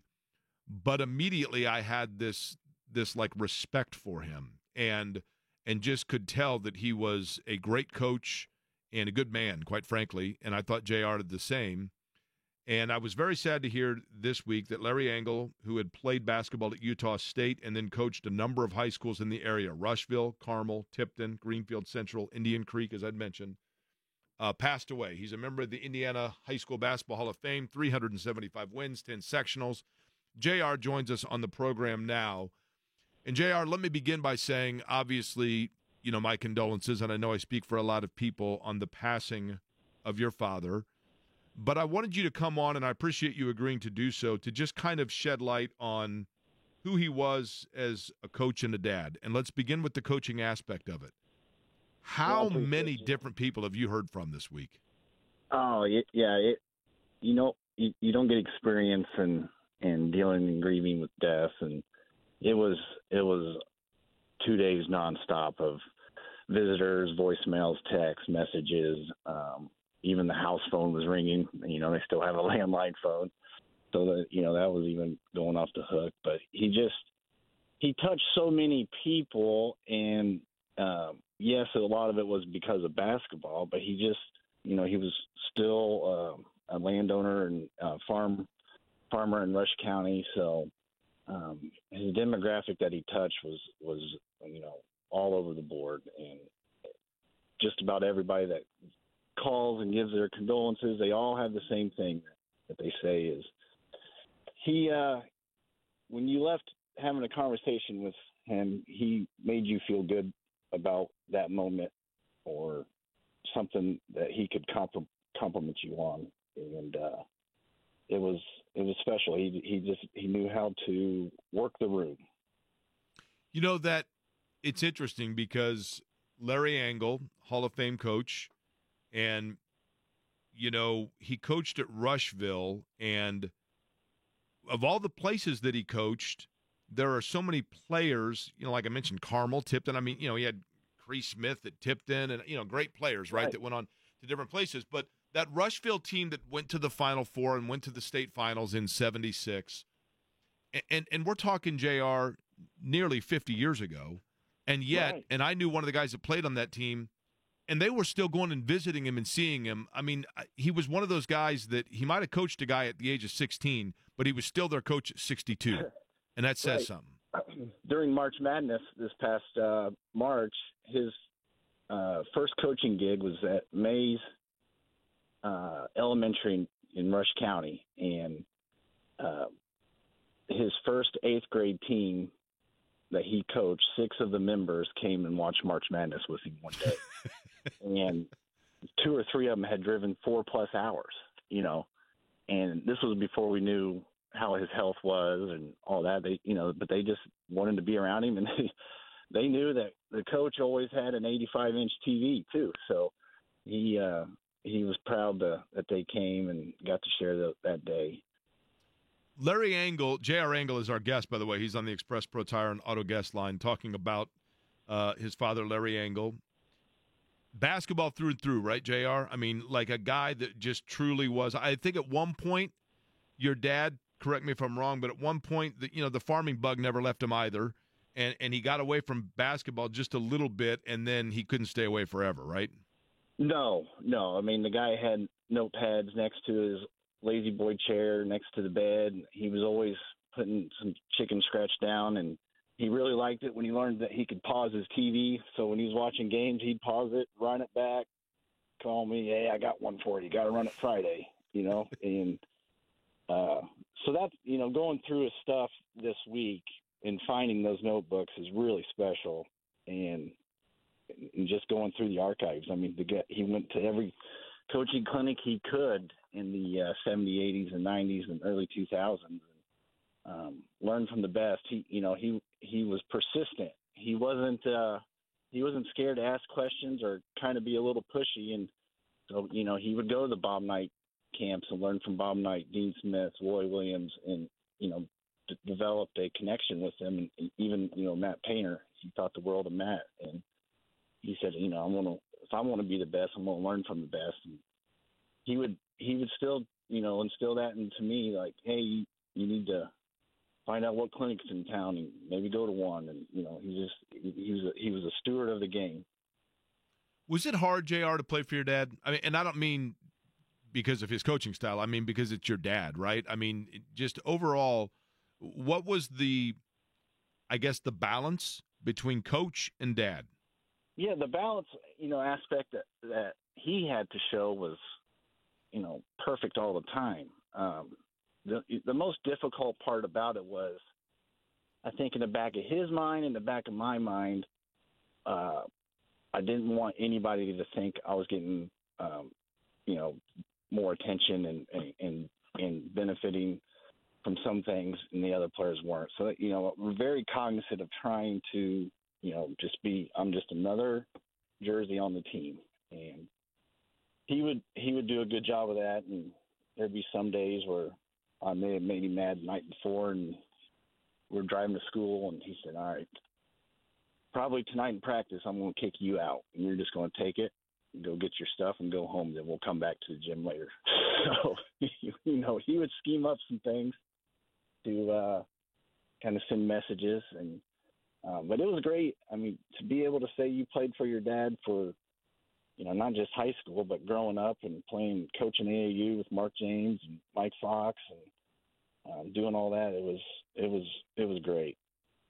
JR, we have talked about in the past that we're all Hoosiers, right? It's the Hoosier state, but there's different corners of the state, different personalities, different community figures, and your dad's resume speaks for itself, having traveled all over: Rushville, Carmel, Tipton, Greenfield Central, Indian Creek. What was it about him and being a personable coach, but a personal guy, that made him so relatable and easily gellable within these different communities around the state? Well, I think most of it was just his heart and the things he was doing behind scenes of giving kids a ride or paying for their equipment if they couldn't afford it. He had a farming background. He wasn't a flashy guy, and he always told me, you got to be genuine when you're coaching and talking to these parents and the kids, because they are smart. They will see through that. So the more you can be a common person and coach and caring, the better off you'll be. And that's what he did. I mean, if the athletic department said no to some budget, he would dip in his pocket and take care of it. So, and that's just, those days are kind of dwindling down. Obviously giving kids rides home and stuff's not really looked upon now. So, but he would do that. Did he also, JR, I've heard stories of this or read of stories of this where, if there was a kid at one of the schools that maybe needed a letter of recommendation or needed somebody to be in their corner or to be a contact for them or a connection for them, even if that was not a student that he had in class or even had on the basketball court, but knew of them in the school and he had that connection, he was not afraid to do that to help a student that otherwise he was not connected to. Fair statement? Absolutely. Yeah. I mean, my mom and I added it up one time, but we think he's gotten various kids, about 50 to 75 different individuals, scholarships and scholarship money. And one of my favorite stories that I didn't even know about, my mom was telling, was I think he was coaching in Tipton, and one of his players' sister was a very good volleyball player, and she really wanted to play volleyball at IU. So a week goes by, and he calls his player and parents and say, "Hey, tomorrow morning we're going to Bloomington." And they got in the car, and the coach down there didn't know much about her because, there was before the kind of the AAU circuit, and there's no film. And he sold her on the coach on how great of a volleyball player she was, and she left there with a half scholarship the next day. So she ended up going to IU. That's you know what? That's not only clout, JR, but that's a confidence and a belief in him as a coach, right? Because you don't just do any guy. You've got to be somebody that they go, well, he earns them benefit of the doubt, which is saying something. Right. I mean, he wasn't intimidating, but yeah, he's a 6'5" guy, and he was just a great speaker all the time, public speaker anytime. He could just highlight the person, and he'd always talk about their character. You got to have character, be the glue for this team, and you won't this person won't steer you wrong. And but yeah, it was just amazing the way he could just not get meetings, but just kind of knock on doors and make people talk to him. JR, what was his best story? I know you referenced this in an interview that you gave to the Star, but what was his best story of having those access to all the tapes and the war rooms, as you put it, in Kansas? Yeah, he would, when he was taking those notes, he was taking them very thorough and sure. neat and labeling things. And, but yeah, it was, he wanted to run the secondary break just like Dean Smith and Roy Williams were doing. And they would have tapes that were broken down, clips at that time, and he would make duplicates and bring them home. And then obviously when VCRs were a thing, we were always programming the TV to record a Kansas game.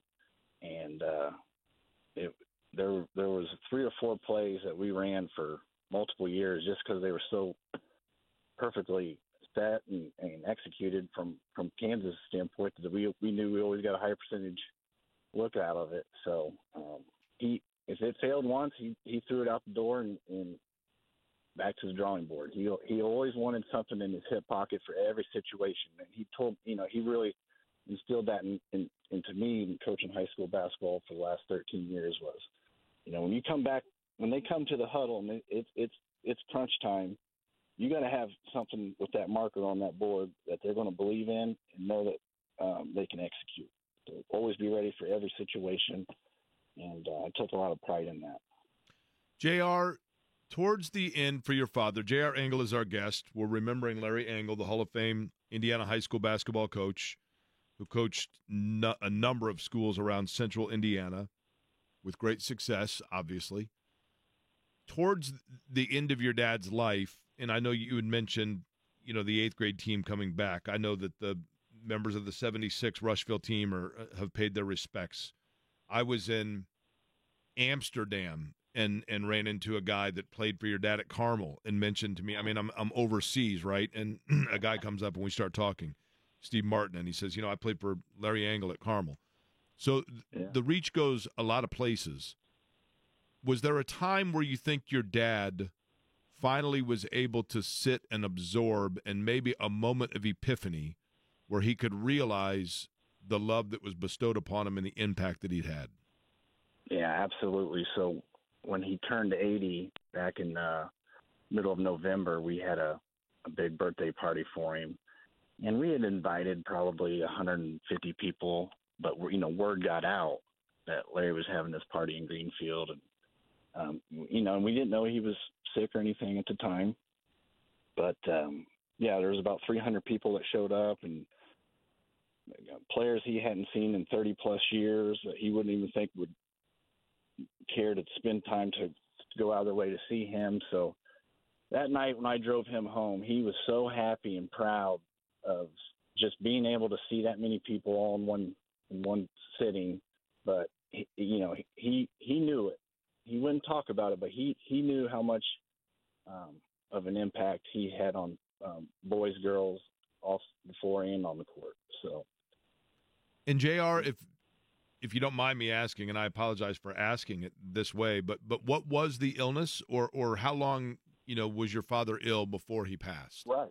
So about 3 weeks ago, he went for his 4-month checkup, and they did blood work, and then came back in and said, well, we feel like your blood levels aren't where we like to see them, and we need to, go to the next steps, and thought he was losing some blood. And so they did a scan the following day, and they found out that he had cancer in the colon, liver, and lymph nodes. So it was very aggressive. And so the last 3 weeks, we knew what our odds were, but what made it easier on his friends, my mom and myself, was he was just so at peace with it. He didn't mope one time or feel sorry for himself about, well, what am I going? He knew that we were going to be fine. He'd laid that foundation for us, and he was at peace with it. The one thing I really wish he could have been able to see was Friday and Saturday were really bad days for him, and he did not get to see the gold medal game. And he just loved Steph Curry. He would have been on that phone calling me and had me on the phone the whole game, thinking, just telling me this guy's not human, So that's why I'm gonna really miss that. We talked probably average of 6 days a week, 20 to 30 minutes every night. So, and half of it was always basketball. Well, JR, my condolences to you. I know I speak for a lot of people in the basketball community, the education community, really, in offering condolences and sympathies for you. I guess the real victory in all of it is the fact that you said, between the confidence and the fact that everything was kind of laid out, when it finally came down to it for him and it was crunch time, he had that marker right there on the blueprint for you guys and made it so that the play was executed, and that's what matters most. But I know he was a beloved figure, and I wanted you to be able to come on and talk about him because I thought I just liked him. I didn't know him well. I liked him, and I respected him, and wanted to be able to pay respects for him today. Well, I appreciate that. And he thought the world of you. And one thing that most people may not know is he was a very avid IndyCar fan, just like I am. And he caught every race and loved IndyCar, loved in the Indianapolis Motor Speedway. They've had tickets for 46 years in the Northwest Vista, so we're going to keep that tradition going. Well, I will look forward to seeing you then, whether it be next year at Iowa. I think I had said that we'd try to hook up at Iowa. We didn't get a chance to do that, but I will try to see you at IMS or one of them. What's that? 97 degrees. I didn't go to the race in Iowa this year because it was 97, and I'm not for that. Yeah, well, and you probably were a little busy, so I understand, JR. But look forward to seeing you, man. We will definitely do that. And services, by the way, are going to be this Saturday at 1 o'clock in the Rushville Gymnasium, correct? Correct. Visitation 10:30 to 1, followed by a 1 p.m. service in the gymnasium that will last about 40-45 minutes. Okay, JR, my best to all of you guys, all right? And certainly strength to you throughout. All right, JR Engel joining us on the Express Pro Tire and Auto Guest Line. Living in Iowa now, but back obviously for the services. This from Chris on X. I was a sports reporter that covered those Indian Creek teams that were coached by Coach Engel, and he was harder on JR than any other player. It was fun. It was fun to be able to go and watch them practice and watch Larry Engel putting him through the practices. So Larry Engel, one of the greats, no question about it. Matt Taylor, the voice of the Colts, going to join us in 9 minutes.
Our angle for his time and really, to be honest with you, composure. To be able to talk about his dad in that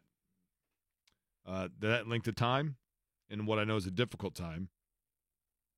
So we appreciate that. Speaking, by the way, not to stay on that kind of a negative or a sad theme, but I literally just saw this, and I'm sure that there are people that would strongly disagree with me on this because I think he was a talented and impactful guy.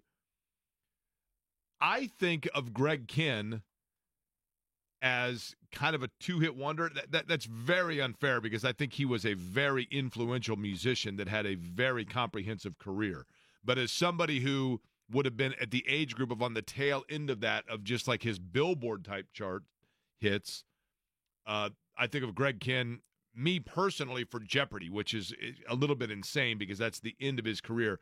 The breakup song is probably the song by which he is most known, but I didn't realize that he passed away, I think yesterday, maybe even 2 days ago, Greg Kihn.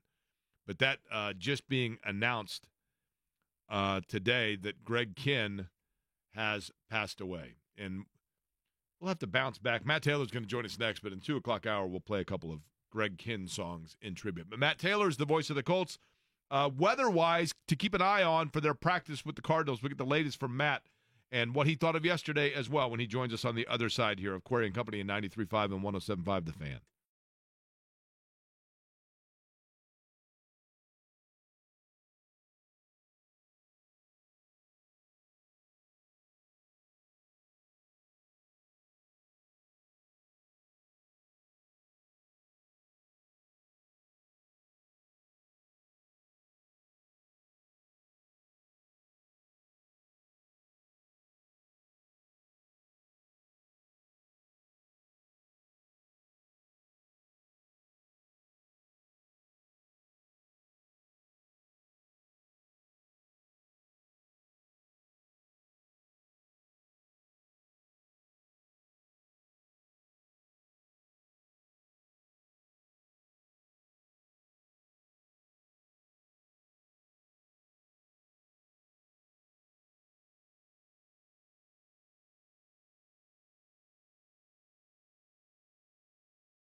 Matt Taylor is the voice of the Indianapolis Colts. Their continued joint practices with the Arizona Cardinals resume today. I guess if they are the continued, they would be resuming. That is redundant. But nonetheless, Matt joins us now on the Express Pro Tire and Auto Guest line, as you heard, courtesy of Shelby Materials, the concrete and aggregate experts.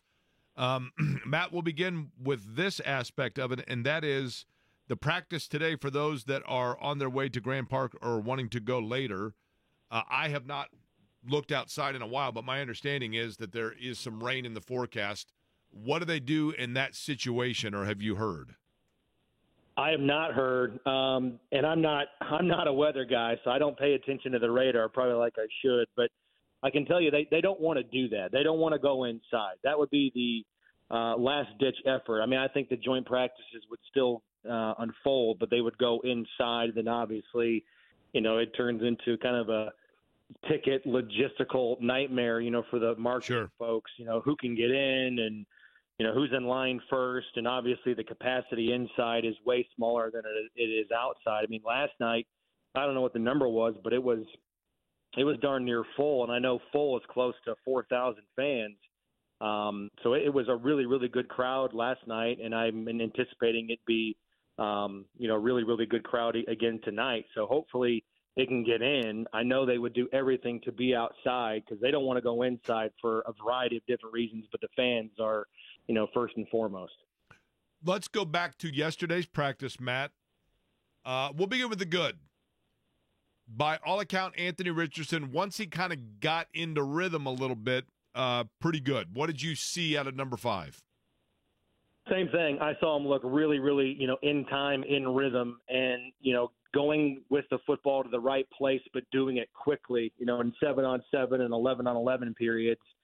He looked really sharp. I mean, it was really, really good to see. And if you think about it, guys, I mean, outside of those 7 plays last Sunday against the Broncos, that was really kind of his first big, extensive look at going up against another team's first-team defense. And I know he's not wearing, he's not full contact, and he's still kind of marked on the practice field on wearing a different colored jersey than everybody else. But, I mean, the fact that he was kind of able to carve up another team's secondary, and Michael Pittman Jr. looked really, really good. I thought he was the best player on his respective field yesterday, because they have 2 fields going, obviously. So I saw mostly of the Colts offense against Arizona's defense, and I think you can definitively say the Colts got the better of Arizona in that scenario. So that was really good to see that, again, Anthony Richardson, first time in over 300-plus days going up against somebody else, looked really good doing it, comfortable, poised. That I thought that was a good sort of chapter for him, another milestone for him on his recovery to get back to the player the Colts think that he can be going into this year when, last year, of course, he only appeared in 4 games.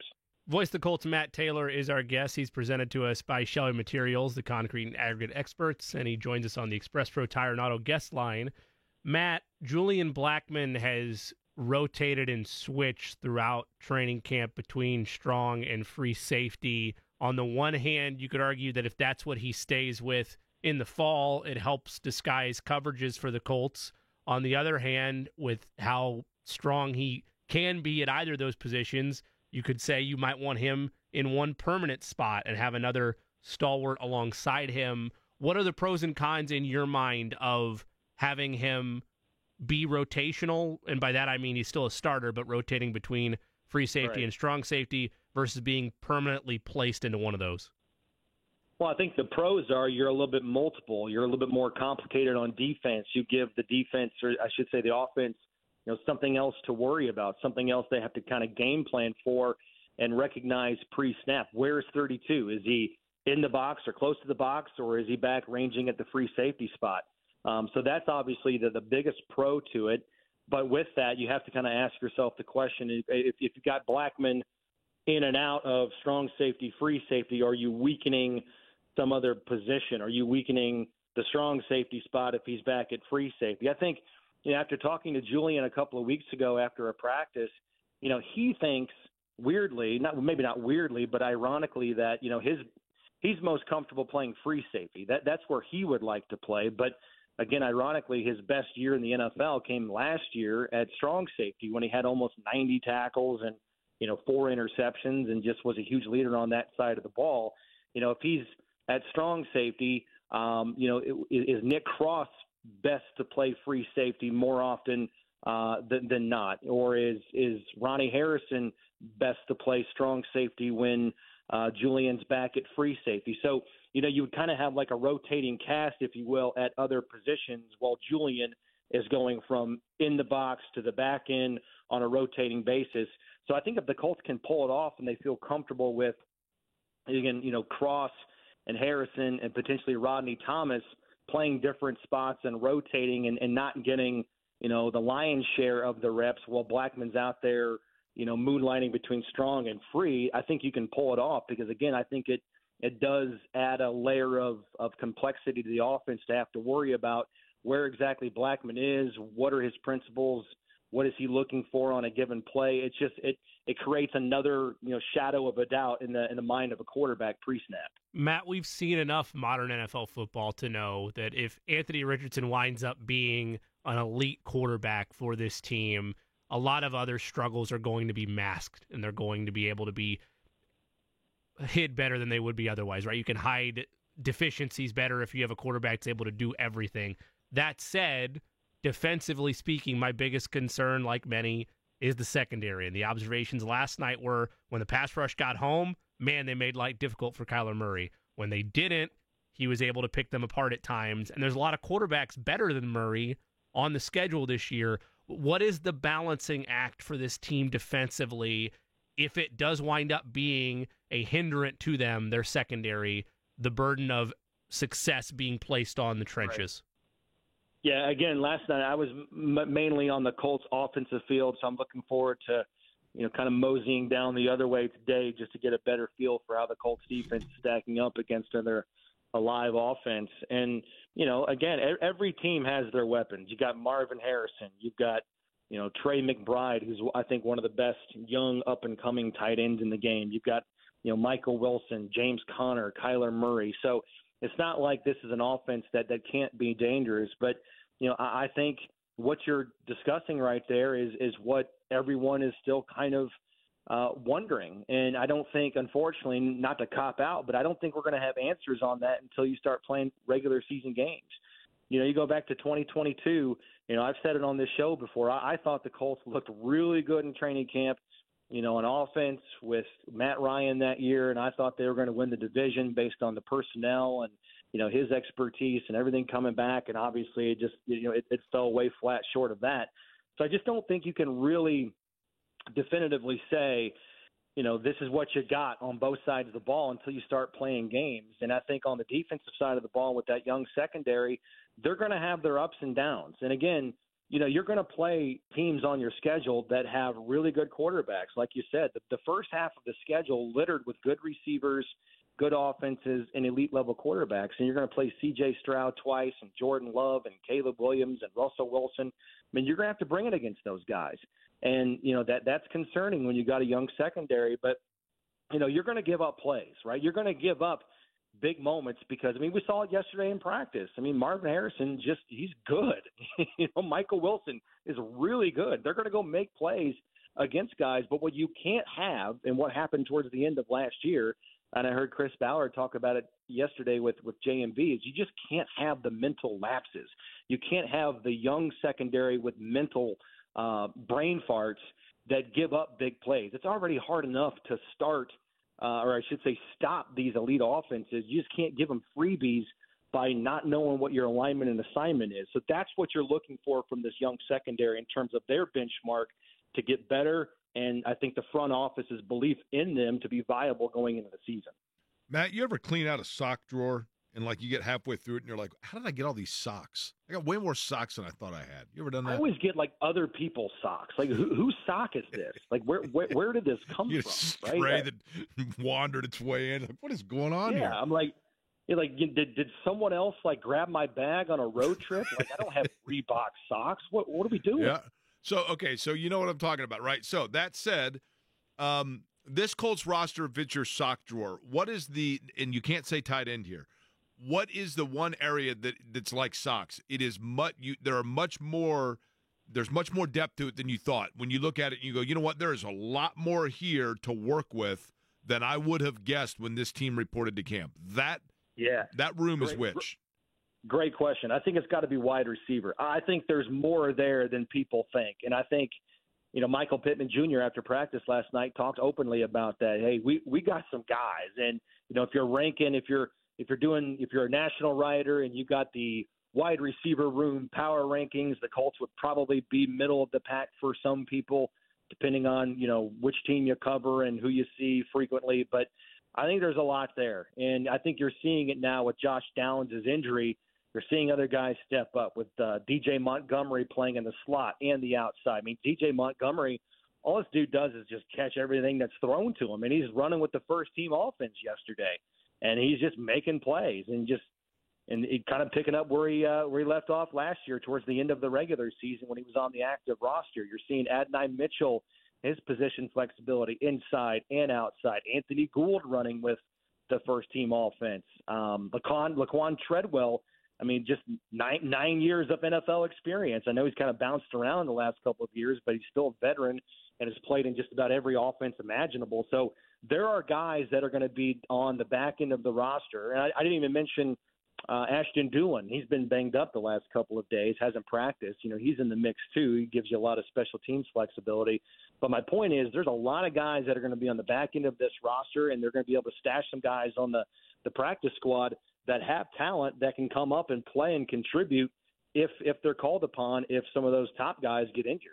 What position, aside from quarterback, what position has the greatest disparity between the level of play that it requires in a preseason game versus a regular season game? In other words, the position that is most susceptible to give you fool's gold, where a guy can look really good through camp and then the real world hits and you go, whoa, wait a minute, not as good as I thought. Good question again. I don't know. It's so difficult when you watch preseason games because the lineups are, they literally change play to play. Totally. And you might be going against a third string guy. Right. You're a starter and vice versa, right? Yeah, I don't even know. Like a good example was last year. I think it was in Philly, Colts and Eagles. The Colts played their starters for an entire half, majority of their starters anyways, for the first two quarters, and then Philly played their guys for like the first two series both ways. So then you got Colts ones against Phillies twos and threes, and then you're able to run the ball, and you got a starting offensive lineman that is taking advantage of like a third string nose tackle, and then Trey Sermon's numbers look really good in the running game, or like a Xavier Scott or a Tyler Goodson's numbers look really good in the running game, or vice versa, right, where you got your backup offensive line in, but you're going up against the starting defense or guys that rotate on that side of the ball, then it's hard to run. So I would probably say like anything related to the running game in preseason based on, the matchups and the personnel that are out there both ways. Voice of the Colts, Matt Taylor, is our guest. He's presented by Shelby Materials, the concrete and aggregate experts, and he joins us on the Express Pro Tire and Auto guest line. Matt, I give a double love there on the intro, not just because of Shelby Materials, but also to stress you as the voice of the Colts. So admittedly, I know you can't answer this question the way I would like you to, so I'll phrase it this way instead. With a crowded tight end room, are you at all surprised, and is it ominous that we've not seen as much as Jelani Woods as we might have liked to this point in camp? No, I'll answer it the way you want me to. Yeah, I'm surprised. I'm surprised that we're, going to break camp tonight, at least the Graham Park portion of camp. We're 12 practices in after tonight, and as of last night, Jelani Woods is still running with the twos and the threes primarily. And, at the beginning of camp, he was kind of being sprinkled in there with the top unit, but I think everybody was, just to get us, a fair shake of where everybody was after OTAs. Would you be surprised if he got cut? Yeah, I would, just because, it's a draft pick. It's a draft pick from not that long ago, right? A third-round pick from 2022 that, is the guy that I think is still oozing with upside. Last year was obviously just a a waste of a season for him, because I think through no fault of his own, right, you had the two hamstring injuries that cost him the entire year. And I don't know. He'd be the only one that would be able to tell you honestly, if his camp has been affected by that, as him kind of trying to get up to full form. But that honestly, yes. I mean, that would surprise me if Jelani Woods is on the practice squad or gets waived or released outright. That would surprise me, because I still think he's a guy that has a tremendous amount of upside if he can, kind of rocket up the depth chart, and if the Colts can, get out of him what they thought they could as a third-round pick out of Virginia in 2022. So yeah, that's still ongoing. Obviously, the consistency you want to see from that tight end room, and no matter how you slice it, you're going to be getting rid of someone of note, because I don't know if you can afford to keep 4 or 5 tight ends, and if that's the case, then then who is it? Is it Will Mallory? Is it Drew Ogletree? Is it Jelani Woods? That's not going to be on the active roster. It's pretty fascinating. How long, Matt? There's no guaranteed answer on this or right answer, but just in your gut, how long does where and how a player was acquired factor into the judgment on whether or not to retain them on a roster? Yeah, that's a good question. Doesn't it feel that way? Like probably 2 or 3 years, maybe.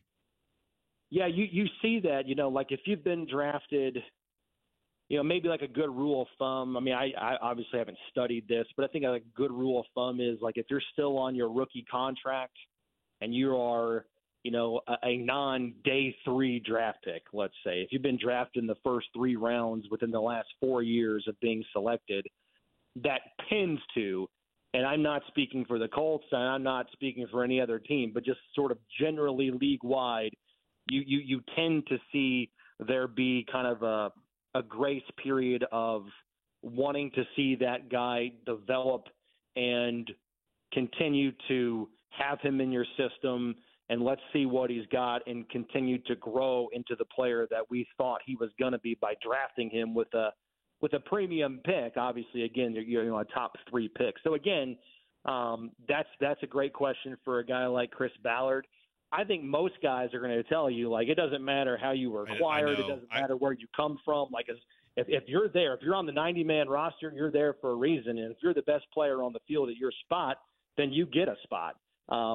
But I think league-wide, you kind of tend to see those first 3-round draft picks get some leash to kind of figure it out what it takes to be a really good pro in the NFL. Can we expect it? Go ahead, Jake. I was going to say, it kind of feels like it's a human nature thing, right? Like that I always talk about. Nobody mentions it, but for 2 or 3 years, it has to factor in. It has to be in the back of your mind, right? Is a tiebreaker between 2 guys, but you're right. It's probably a better question for Ballard, Jim. Can we expect at this stage, Matt, if what Ballard alluded to yesterday when he was on with JMV about starters and where things will be for the preseason games, are we now in a routine with the completion of year 2 with Shane Steichen that, okay, game number 2 likely not going to be used for starters, but game 3 is where you get the real dress rehearsal of the preseason? Yeah, I think so long as you have joint practices. If the Colts didn't have joint practices this week, then I don't know what the plan would be for your starters, because you still want to get them some run and you still want to get them some live competition against another team's first team offense or defense. Most coaches will tell you that, right? Like we've talked about this ad nauseum all week. I think if I was a crystal ball looking at 10 years from now, I wouldn't be surprised if we were down to 1 preseason game, but like 3 joint practice sessions, because I feel like that is the shift. I mean, you see it closer than I do, but philosophically, I think that's the shift of, man, we can get so much more, especially situationally, out of a joint practice than we can a blind preseason game. Well, it's all about me, guys. You both know this about me. All right, so if it was up to me, and I know that it's not, but, the players and coaches would obviously disagree, but I think this is where we're going, to your point, with an 18-game schedule. 18 games in the regular season, I think you're going to dwindle it down to 2 preseason games eventually. I don't know if that's, 2 years, 5 years, whatever, but I think that's where we're going. So I still think you're going to have 20 games total.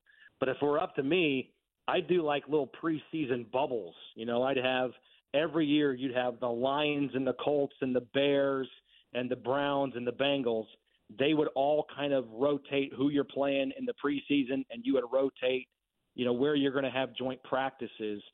Have 2 joint practices with one of those teams from that little bubble. And you would do like all over the country. You'd have the teams in the Southeast or the Northwest or the Southwest all kind of get together to kind of trim down the travel and the logistics, but also at the same time get what you need out of the preseason and joint practices.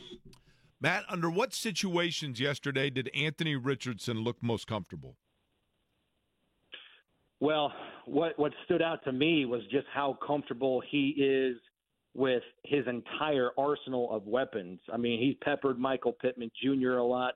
He peppered Kylen Granson a lot. I mean, he had the deep ball in 7-on-7 to Anthony Gould. So his comfort level and confidence in everybody to be able to kind of spread the ball evenly and just give it to the open man, that's the biggest thing. I mean, he just throws such a unbelievable deep ball, and he does it with such relative ease too. I mean, like flick of the wrist, the ball is traveling. I mean, it's like beautiful NFL films. The ball is traveling like 60 yards in the air, perfect spiral. The receiver is under it. It's just when he's at his best and he's clean in the pocket, he can really do some damage. So all of that combined, again, with just the accelerated growth and speeding up his mental ability to read a defense and go at the right place with the football, those things are what is, to me, really on display in these joint practices and what was good to see against another team's, live first-team defense. You think he's improved touch, or is that still a work in progress? And for those that don't know what I mean, I'm talking about the 12-yard, 8-yard pass that Brett Favre used to like break guys' hands with, right? Like it required – to me, that was an area that was a boogaboo for Richardson in the beginning. Do you think he's improved it? Absolutely. Yeah, I mean – the play that immediately jumps out as far as that goes yesterday, again, I just mentioned it, Kylen Granson on a crosser, and he put it right where it needed to be, but he put it over the head of a linebacker, kind of in that second level or second layer of the defense, put it right on the money to Granson, but it needed to have a little arc, needed to have a little touch to it. Not everything can be a 99-mile-an-hour Aroldis Chapman fastball, and he knows that, and sometimes you got to play the game with good feel and good instincts.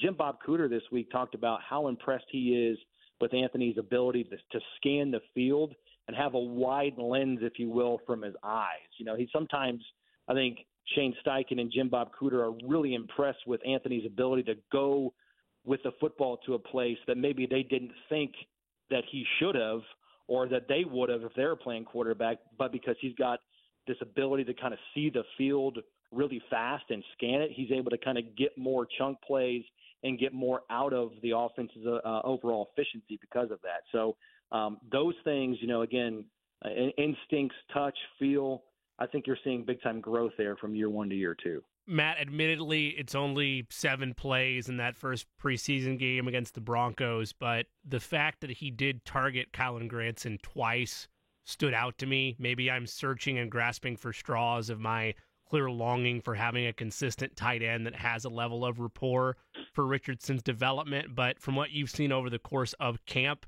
to the rest of the outlook with week 1 just a couple weeks away, do you envision that being a budding relationship, or am I just trying to borrow a phrase from the kids, shipping Granson and Richardson right now?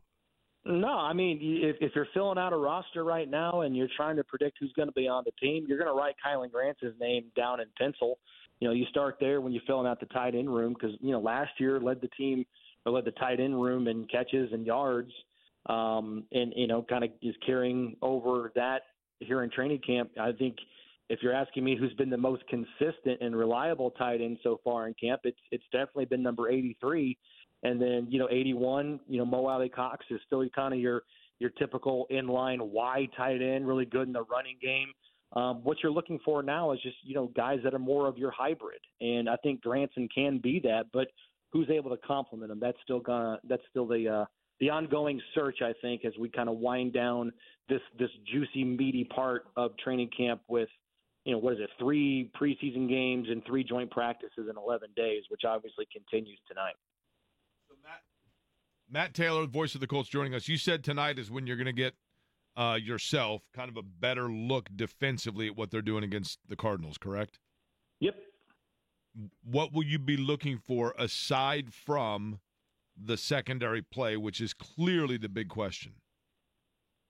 Yeah, I want to see just how intense that pass rush is. Because, again, by all reports last night, it was kind of feast or famine. When the guys up front were able to get in the face of Kyler Murray, that's when the would-be sacks would have occurred. That's when the knockdowns in the back end of the secondary would have happened. So I think last night your star players up front were Latu, and DeForest Buckner. And Buckner didn't play in that first preseason game against Denver. So you want to see him. I mean, he's got nothing to prove in terms of trying to showcase that he's one of the best players on this team. There's no doubt that he is. But I just want to see how prolific that pass rush is on night number 2 after a night where the Cardinals probably thought to themselves after watching film, hey, we got it kind of taken to us a little bit up front. Maybe because these guys are game planning a little bit in these practices. There is a little bit of gamesmanship and watching film and scheming things and, adding protections to certain players. So there is a level of that in the joint practices that obviously you're not going to see in a preseason game. So I want to see if the Colts are able to still be as consistent tonight after last night, knowing the Cardinals probably have something to prove up front after kind of getting it handed to them last night. Now, you haven't gotten a chance, Matt, have you, to see the real hidden gem here, Derek Sluka. Now, I thought it was Slivka, but I've been told it's Sluka. And again, this is all – what's that? I said slew. Yeah, you're exactly right. Like a slew of like a slew of pizzas from Lou Malnati's. Well played. Outstanding. Well played. I was going to slew a talent. To be honest with you, his nickname should simply be the Sleuth because of the way that he just, when you least expect it. And November, big time play is going to be made. Now, he went to Ithaca College. Isn't that the college that fictionally Norman Dale got fired from for decking a guy in Hoosiers? You know what? You're exactly right. Because I think what was the name of the principal at Hickory? Because he brought him in, and what was the line he said? He owed him something fierce to bring his tired old bones in here. That's right. I think he was from Ithaca, right? That's exactly. Barbara Hershey's the one that reveals. She pulls out the newspaper article. She's really got the goods on him, right? Yeah. He must have owed you. No, it was Otis, right? Wasn't Otis? Otis must have owed you something fierce to bring your tired old bones in here. That's exactly right. And I can never remember which order it was. Were they mad at him because he wouldn't play zone or because he wouldn't play man-to-man? They want to play zone, right? Zone is all we ever play. Isn't that right? Yeah, zone defense is all we've ever played in the past, and it's the only thing that's going to work this year. That's how you know that movie was before Bob Knight arrived in Indiana, because once Bob Knight arrived in Indiana, the entire state's like, man-to-man's the only way to go. Zones 100%. Are for communists. Yeah. You know what? Jake, sometimes I feel like you're the only person that gets it, man. I really do. I every March when that movie's on, like, Turner Classic Movies or something, I just always go down in a wormhole on YouTube trying to figure out all the different places around the state that they use to film all the different locations for that movie. Yeah, that's one of those things. I could watch that movie 100 times, which I have, and I still think it's one of the greatest movies, and I still just get excited to watch it. Have we reached the point where it's on Turner Classic now? Like, is that really where we're at? Like ACM or ACM, whatever the other one though is in 1935. That's where are we there? The movie is now, I believe, 5 years older than the story was when it was being told. Wow. Right? No, let me think. You're right, because it was in the 80s being told about the 50s, right? It came out in. So in the movie, they're the fictional 53 state champs or 52? Yeah. So the movie was 30. When the movie came out, it was telling the story that was 34 years old, and the movie is now 38 years old, right? I'll tell you this, Matt. Several years ago, Shannon had a convertible, and one day when it was a really nice day in the summer, we just put the top down and we drove to the different areas where it was filmed, including the downtown of the downtown Hickory. I think it's New Harmony. Is that the name of the town, maybe? And then it's like a little bit north of Crawfordsville. Correct. That's correct. Yeah. And then I was completely bummed that there's nothing in Terhune. I went to Terhune. It's just a stoplight and a house. And I'm like, well, what happened? Where's the barn? I was totally bummed. Yeah, most of those places have been demolished. Like, you go back and you look at some of the landscape, the wide angle views of, like there's that four-way stop in the middle of nowhere, and there was some church on this side of the road. That church is gone. Isn't this school, or what wasn't the high school, is Hickory in Nineveh, like just south of like that's correct. Franklin and then the Johnson gym, County? obviously, everybody knows is in Knightstown. But Right.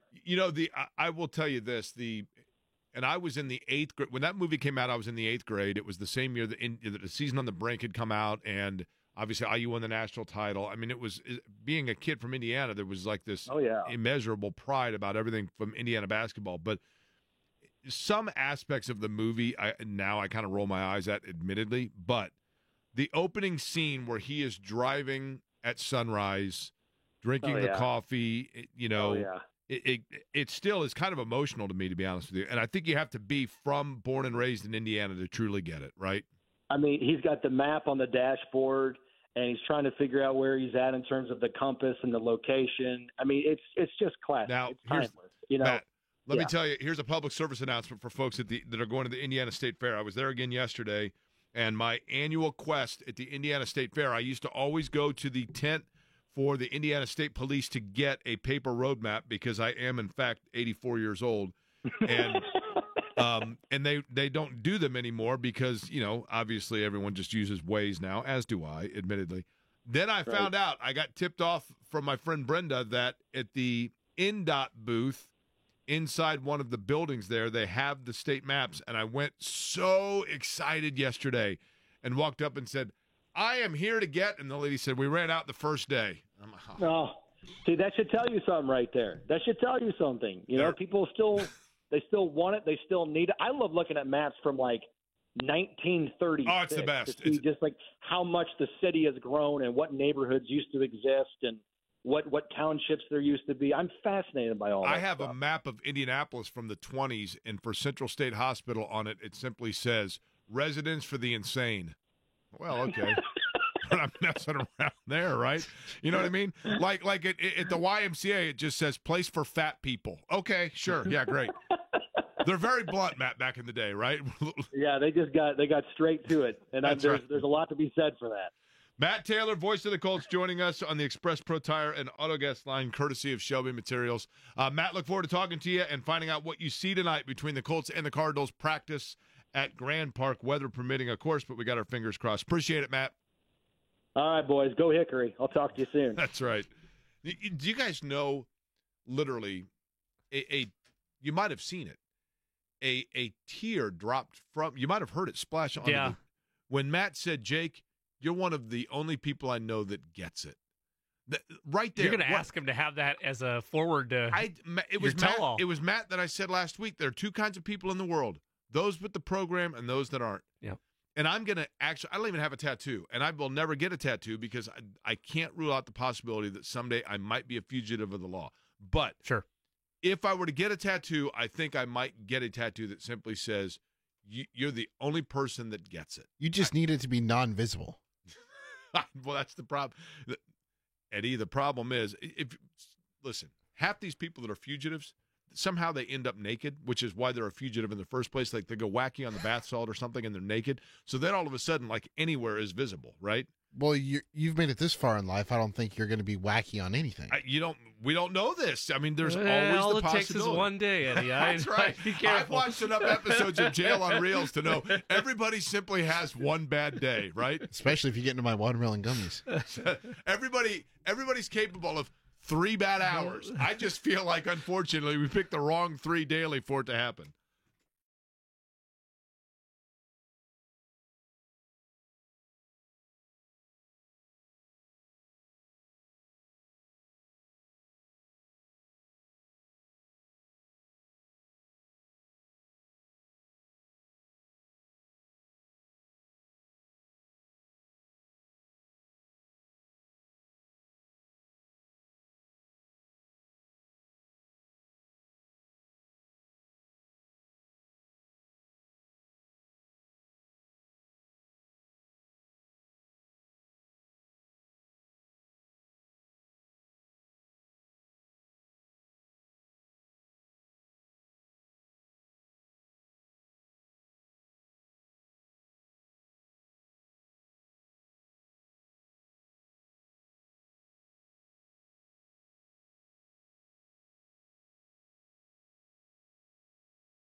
Now, you know this one, and again, let me preface with,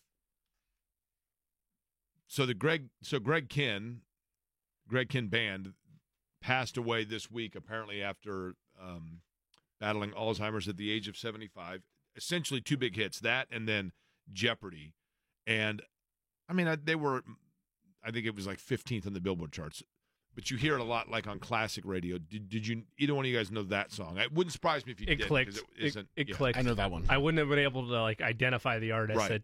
But the song that's clicked. I think that is, in your defense, that is definitely one of those songs that when it comes on in a restaurant or something, somebody goes, "Hey, who sings this?" Yeah, I know the song. Who sings this? But at any rate, Greg Kihn sadly passing away. Jake, I have a question for you. Yes, sir. How did it go yesterday with the American Dairy Association? Thank you for asking, Jake Eddie. Raise money. Derek, we did. Here's the thing: we got a little bit hurt by the time shift because we didn't have the lunch shift, so it's a little bit of a curveball. We raised money for Gleaners Food Bank, so it was unfair, is what you're saying. A little bit unfair. Several people that came up. Now one guy came up and wanted us to sign a photo of Derek and myself from our podcast where Derek is showing off his legs. I found that uncomfortable. Did you sign the legs? I signed and simply put, "Don't blame me." I know it would have been big enough to fit your whole signature there, but I didn't know if maybe perhaps you had done that. I didn't know if you made a comment either about, wow, how'd you get Derek in the photo? I was, Derek's actually standing on the back of the seat in the photo, but we it was fun, actually. It was, the one thing that's hard about when you're serving inside the dairy bar is people come up, and I greatly appreciate it, come up to talk, and several people came up to say that, they listened to the show and ask if if you were putting gummies and ice cream and that kind of thing. Oh, really? Wow. But it's hard when you're inside of the dairy bar. There's so much sound behind you of people yelling out grilled cheese orders, and the fans are going and everything else. Can I get a strawberry? Right. Mozzarella sticks. That's what's happening behind you, and it's hard to hear the people that come up to the window. So you're kind of leaning in like, now what, huh? And I'm sure you come off looking rude. There was one of the groups that was with us, because there are different groups, charities that are doing it to raise money. The North Central High School, at least the mother and daughter that we were working with were from North Central High School. She was a freshman cheerleader last year. They won the state last year in a cheerleading competition, by the way. North Central did, apparently, so congratulations. And then another woman that was there working, and this was kind of wild, but she came up and said, "When you had your heart attack, I was down the hall from you." And I said, "Wait, excuse again?" Whoa. And she said, we shared a hallway floor when you had your heart attack. Wow. And I said, "Well, how in the world did you put that together?" And she said, and I remember the next day after my heart attack, I came on with JMV. And her husband was on his way to he went out to get something to eat or something and was bringing it back to the hospital, was listening to JMV, heard me and said, "Oh my gosh, like same hospital." And, wow. Obviously the cardiac unit was only one. So anyway, it was nice to talk with her, and she's doing well, and that was great. So it was a lot of fun. Yesterday at the fair was fun. Little disappointed I didn't get my map from NDOT, but I just love the fair. I love everything about it. I love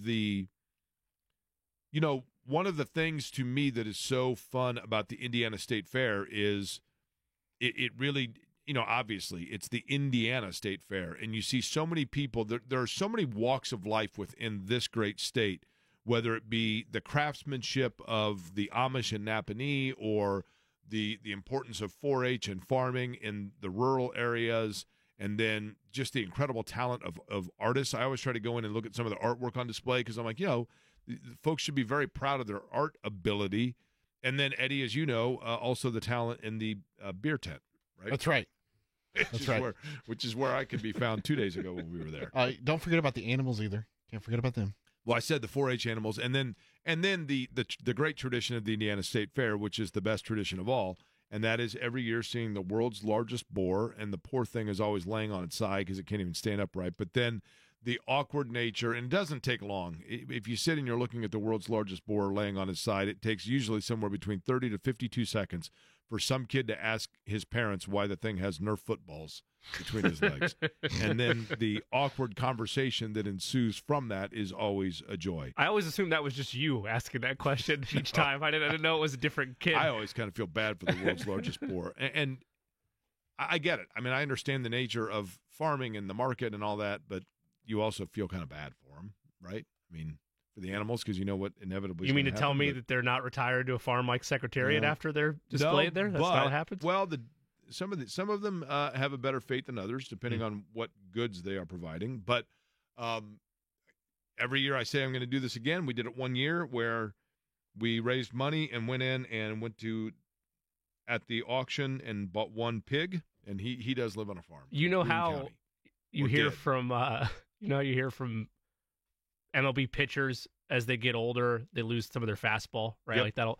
Did you feel like your milkshake delivery lost any of its fastball, or was it still although prime? we had a bit of an incident. You spilled?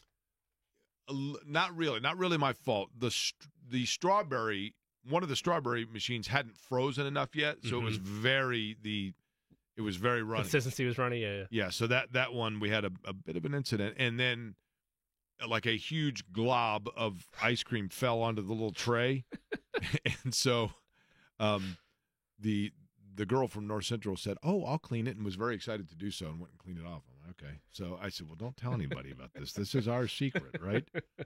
And that was that. And then her mom got a kick out of that, and then, but it was fun. It was a good day to be out there as well. And then, as I mentioned last night, went straight from there to the lawn at White River and saw Melissa Etheridge, and that was a tremendous show. I mean, just a fabulous entertainer. She played a drum. She played the guitar. She plays the drums. She plays everything, and just came out, got right to it, started playing songs, and just the energy. Her voice is phenomenal, and she sounds great. But the energy level, I like for any entertainer that comes out and just goes. And that's why I loved the best concert I've ever seen was probably Bruce Springsteen. And I'm not even a huge Springsteen fan, but the energy and the commitment towards being entertaining is commendable. I loved everything about it. You got plays of the day we're going to do next? Yes, I do. All right, Jimmy's plays of the day, and then we will hand it off to J&B. Keep in mind he is live out at Grand Park again for Colts camp as they are practicing against the Arizona Cardinals, and we are keeping our fingers crossed that the weather does hold out for that in terms of today. My understanding is there were some sprinkles moving in. Obviously, we're inside, so I'm not sure if that's still the case, but we'll check on it, and we'll get Jimmy's plays of the day next.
Today's plays of the day brought to you by Greenfield Signs and Lighting. Greenfield Signs, a professional comprehensive sign company with 2 locations in central Indiana. They'll take all your signage ideas from design to delivery. Family-owned and managed business for more than 4 generations. You don't always get a second chance to make a first impression. Make the most out of your first with Greenfield Signs and Lighting. For more information, go to greenfieldsigns.com. Today's plays of the day all focused on the MLB. We'll take the Minnesota Twins to win on the money line as they're on the road against the Texas Rangers. We'll also take the Atlanta Braves outright to complete a sweep of the San Francisco Giants. Last one for you, we'll lay 1.5 on the run line. Phillies favored by 1.5 tonight as they begin a set against the Washington Nationals. Eddie, any plays for you? Wait, did you just play a run line? I did play a run line bet, I know. And it's you a rarity. 1.5? Well, that's all it is. I mean, the generic, you can buy more, but I'm trying not to complicate it for the. You always cop out and do the -1 or the no, -6. we're going straight. We're going straight. Wow. 1.5, Eddie. Straight 1.5 on the Look run at line for the you. Phillies, and they're not even playing the White Sox. How about that? I'm The who? taking a different team, the Chicago White Sox. Oh, their team. There you go. Anyway, any plays from you? No. No plays for Eddie. Those are your plays of the day. Are the White Sox going to be in Nashville in like 2 years? Oh, like the idea of them moving? I mean, it's been floated out there several times. I don't think they'll move. I don't know. I think there is a real sense of pride amongst the South Side and that team. I did get an email, as we know, the hardest thing to do in sports. I mean, some might say it's break Cy Young's win record.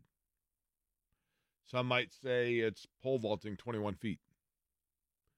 Some might say it's the high ski jump. Yeah. Right?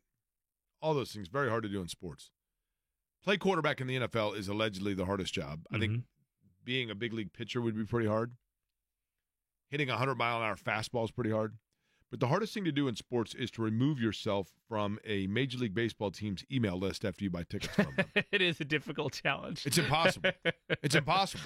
I don't know what they do. Thank you for unsubscribing. What? We now have added you to the unsubscribed list of email. So anyway, because I bought tickets from the White Sox. Yeah. Or I do once a year, I get the White Sox email list. And the latest email that I got yesterday from the White Sox, discount next year for season tickets. Nice. 10%, right? Well 10% done. off, baby, for season tickets. Look, I'm not going to pretend that by living in an area for 1 year makes you know the city, but in the 1 year that I spent living in Chicago, I felt equal passion. Maybe I'll give the edge to Cubs fans, but equal passion for the South Side versus the North Side in terms of that Cubs White Sox rich tradition for both those fan bases. I think it would make the sport worse if you moved the White Sox away from Chicago.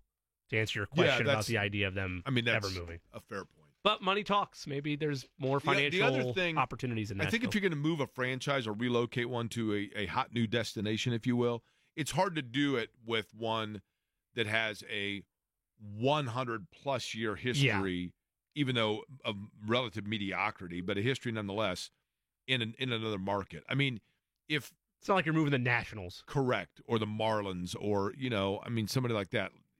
The White Sox have been there forever, and it's one of the most historic franchises.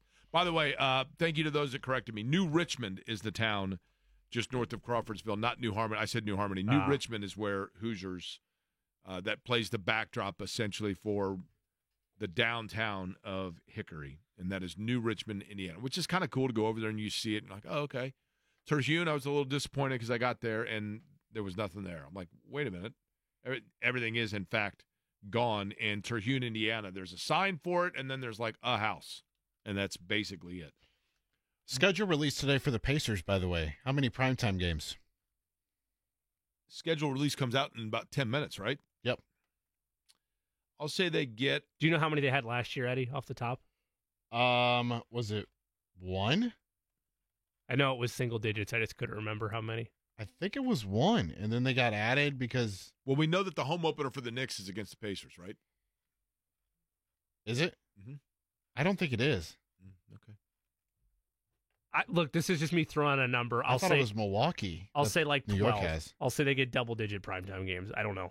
That's me totally throwing a dart at a board. I know they already have one for the in-season tournament group play or whatever the heck they call those. The New York Knicks home opener is set for October 25th against the Indiana Pacers. There you go. Oh, wow. Vindication. I mean, those things are scheduled to change, granted. But, Sure. I'm throwing a dart. I'll say 12. I have no idea if that's high or low. It seems high. It does. It Now, feels when high saying it. define prime time. I mean, every game's prime time. Well, it's You're ESPN, talking on a network. It's like ESPN. On a So network, you're talking right? about a network game. That's prime time, but yeah. Well, I got a debate with this with my nephew. Prime time is specifically the evening hours. He was trying to tell me, no, it's noon to 3. No, it's In not. television, It is prime time it is means- in that window. Yeah, prime time means between 7 p.m. and 11 p.m. Yeah.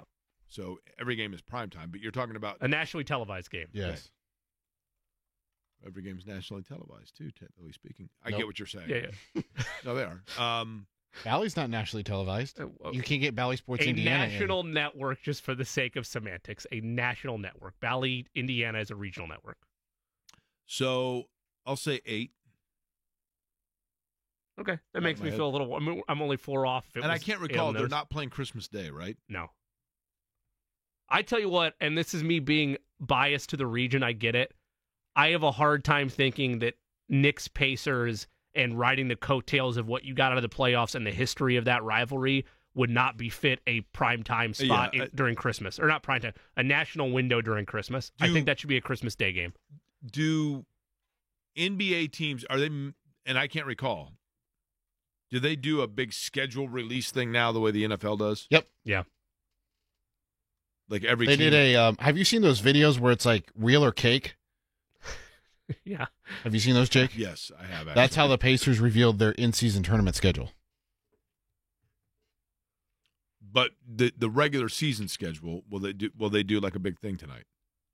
Like a I'm drop sure out of the there'll sky? be Or, yeah, I'm sure something. yeah. There'll be something, but I can't imagine it's like the I don't- NFL. yeah, where the it's NFL week I mean, by week. it's harder to do because Correct. you're talking 5 times as many games. Yeah. And I get Yes. that. But I'll say, I mean, 8 games. 8 games on either ESPN or TNT is 1 year left, right? Yeah. I'm including NBA TV on that list. Yeah. Well, then now we're getting into. I know, semantics. I know. You can't but- get NBA TV locally if they're on NBA TV. It's blacked out. But would you still define that as a national game? No. The league would. I think, to be fair, a quote unquote national game means. No. You said primetime, so we're not counting like Sunday matinee games, right? I should have said You should nationally have said nationally televised. televised game. It's fine. A game where that network is committed to that game and that game only during the time it's airing. Yeah. I'll say 8.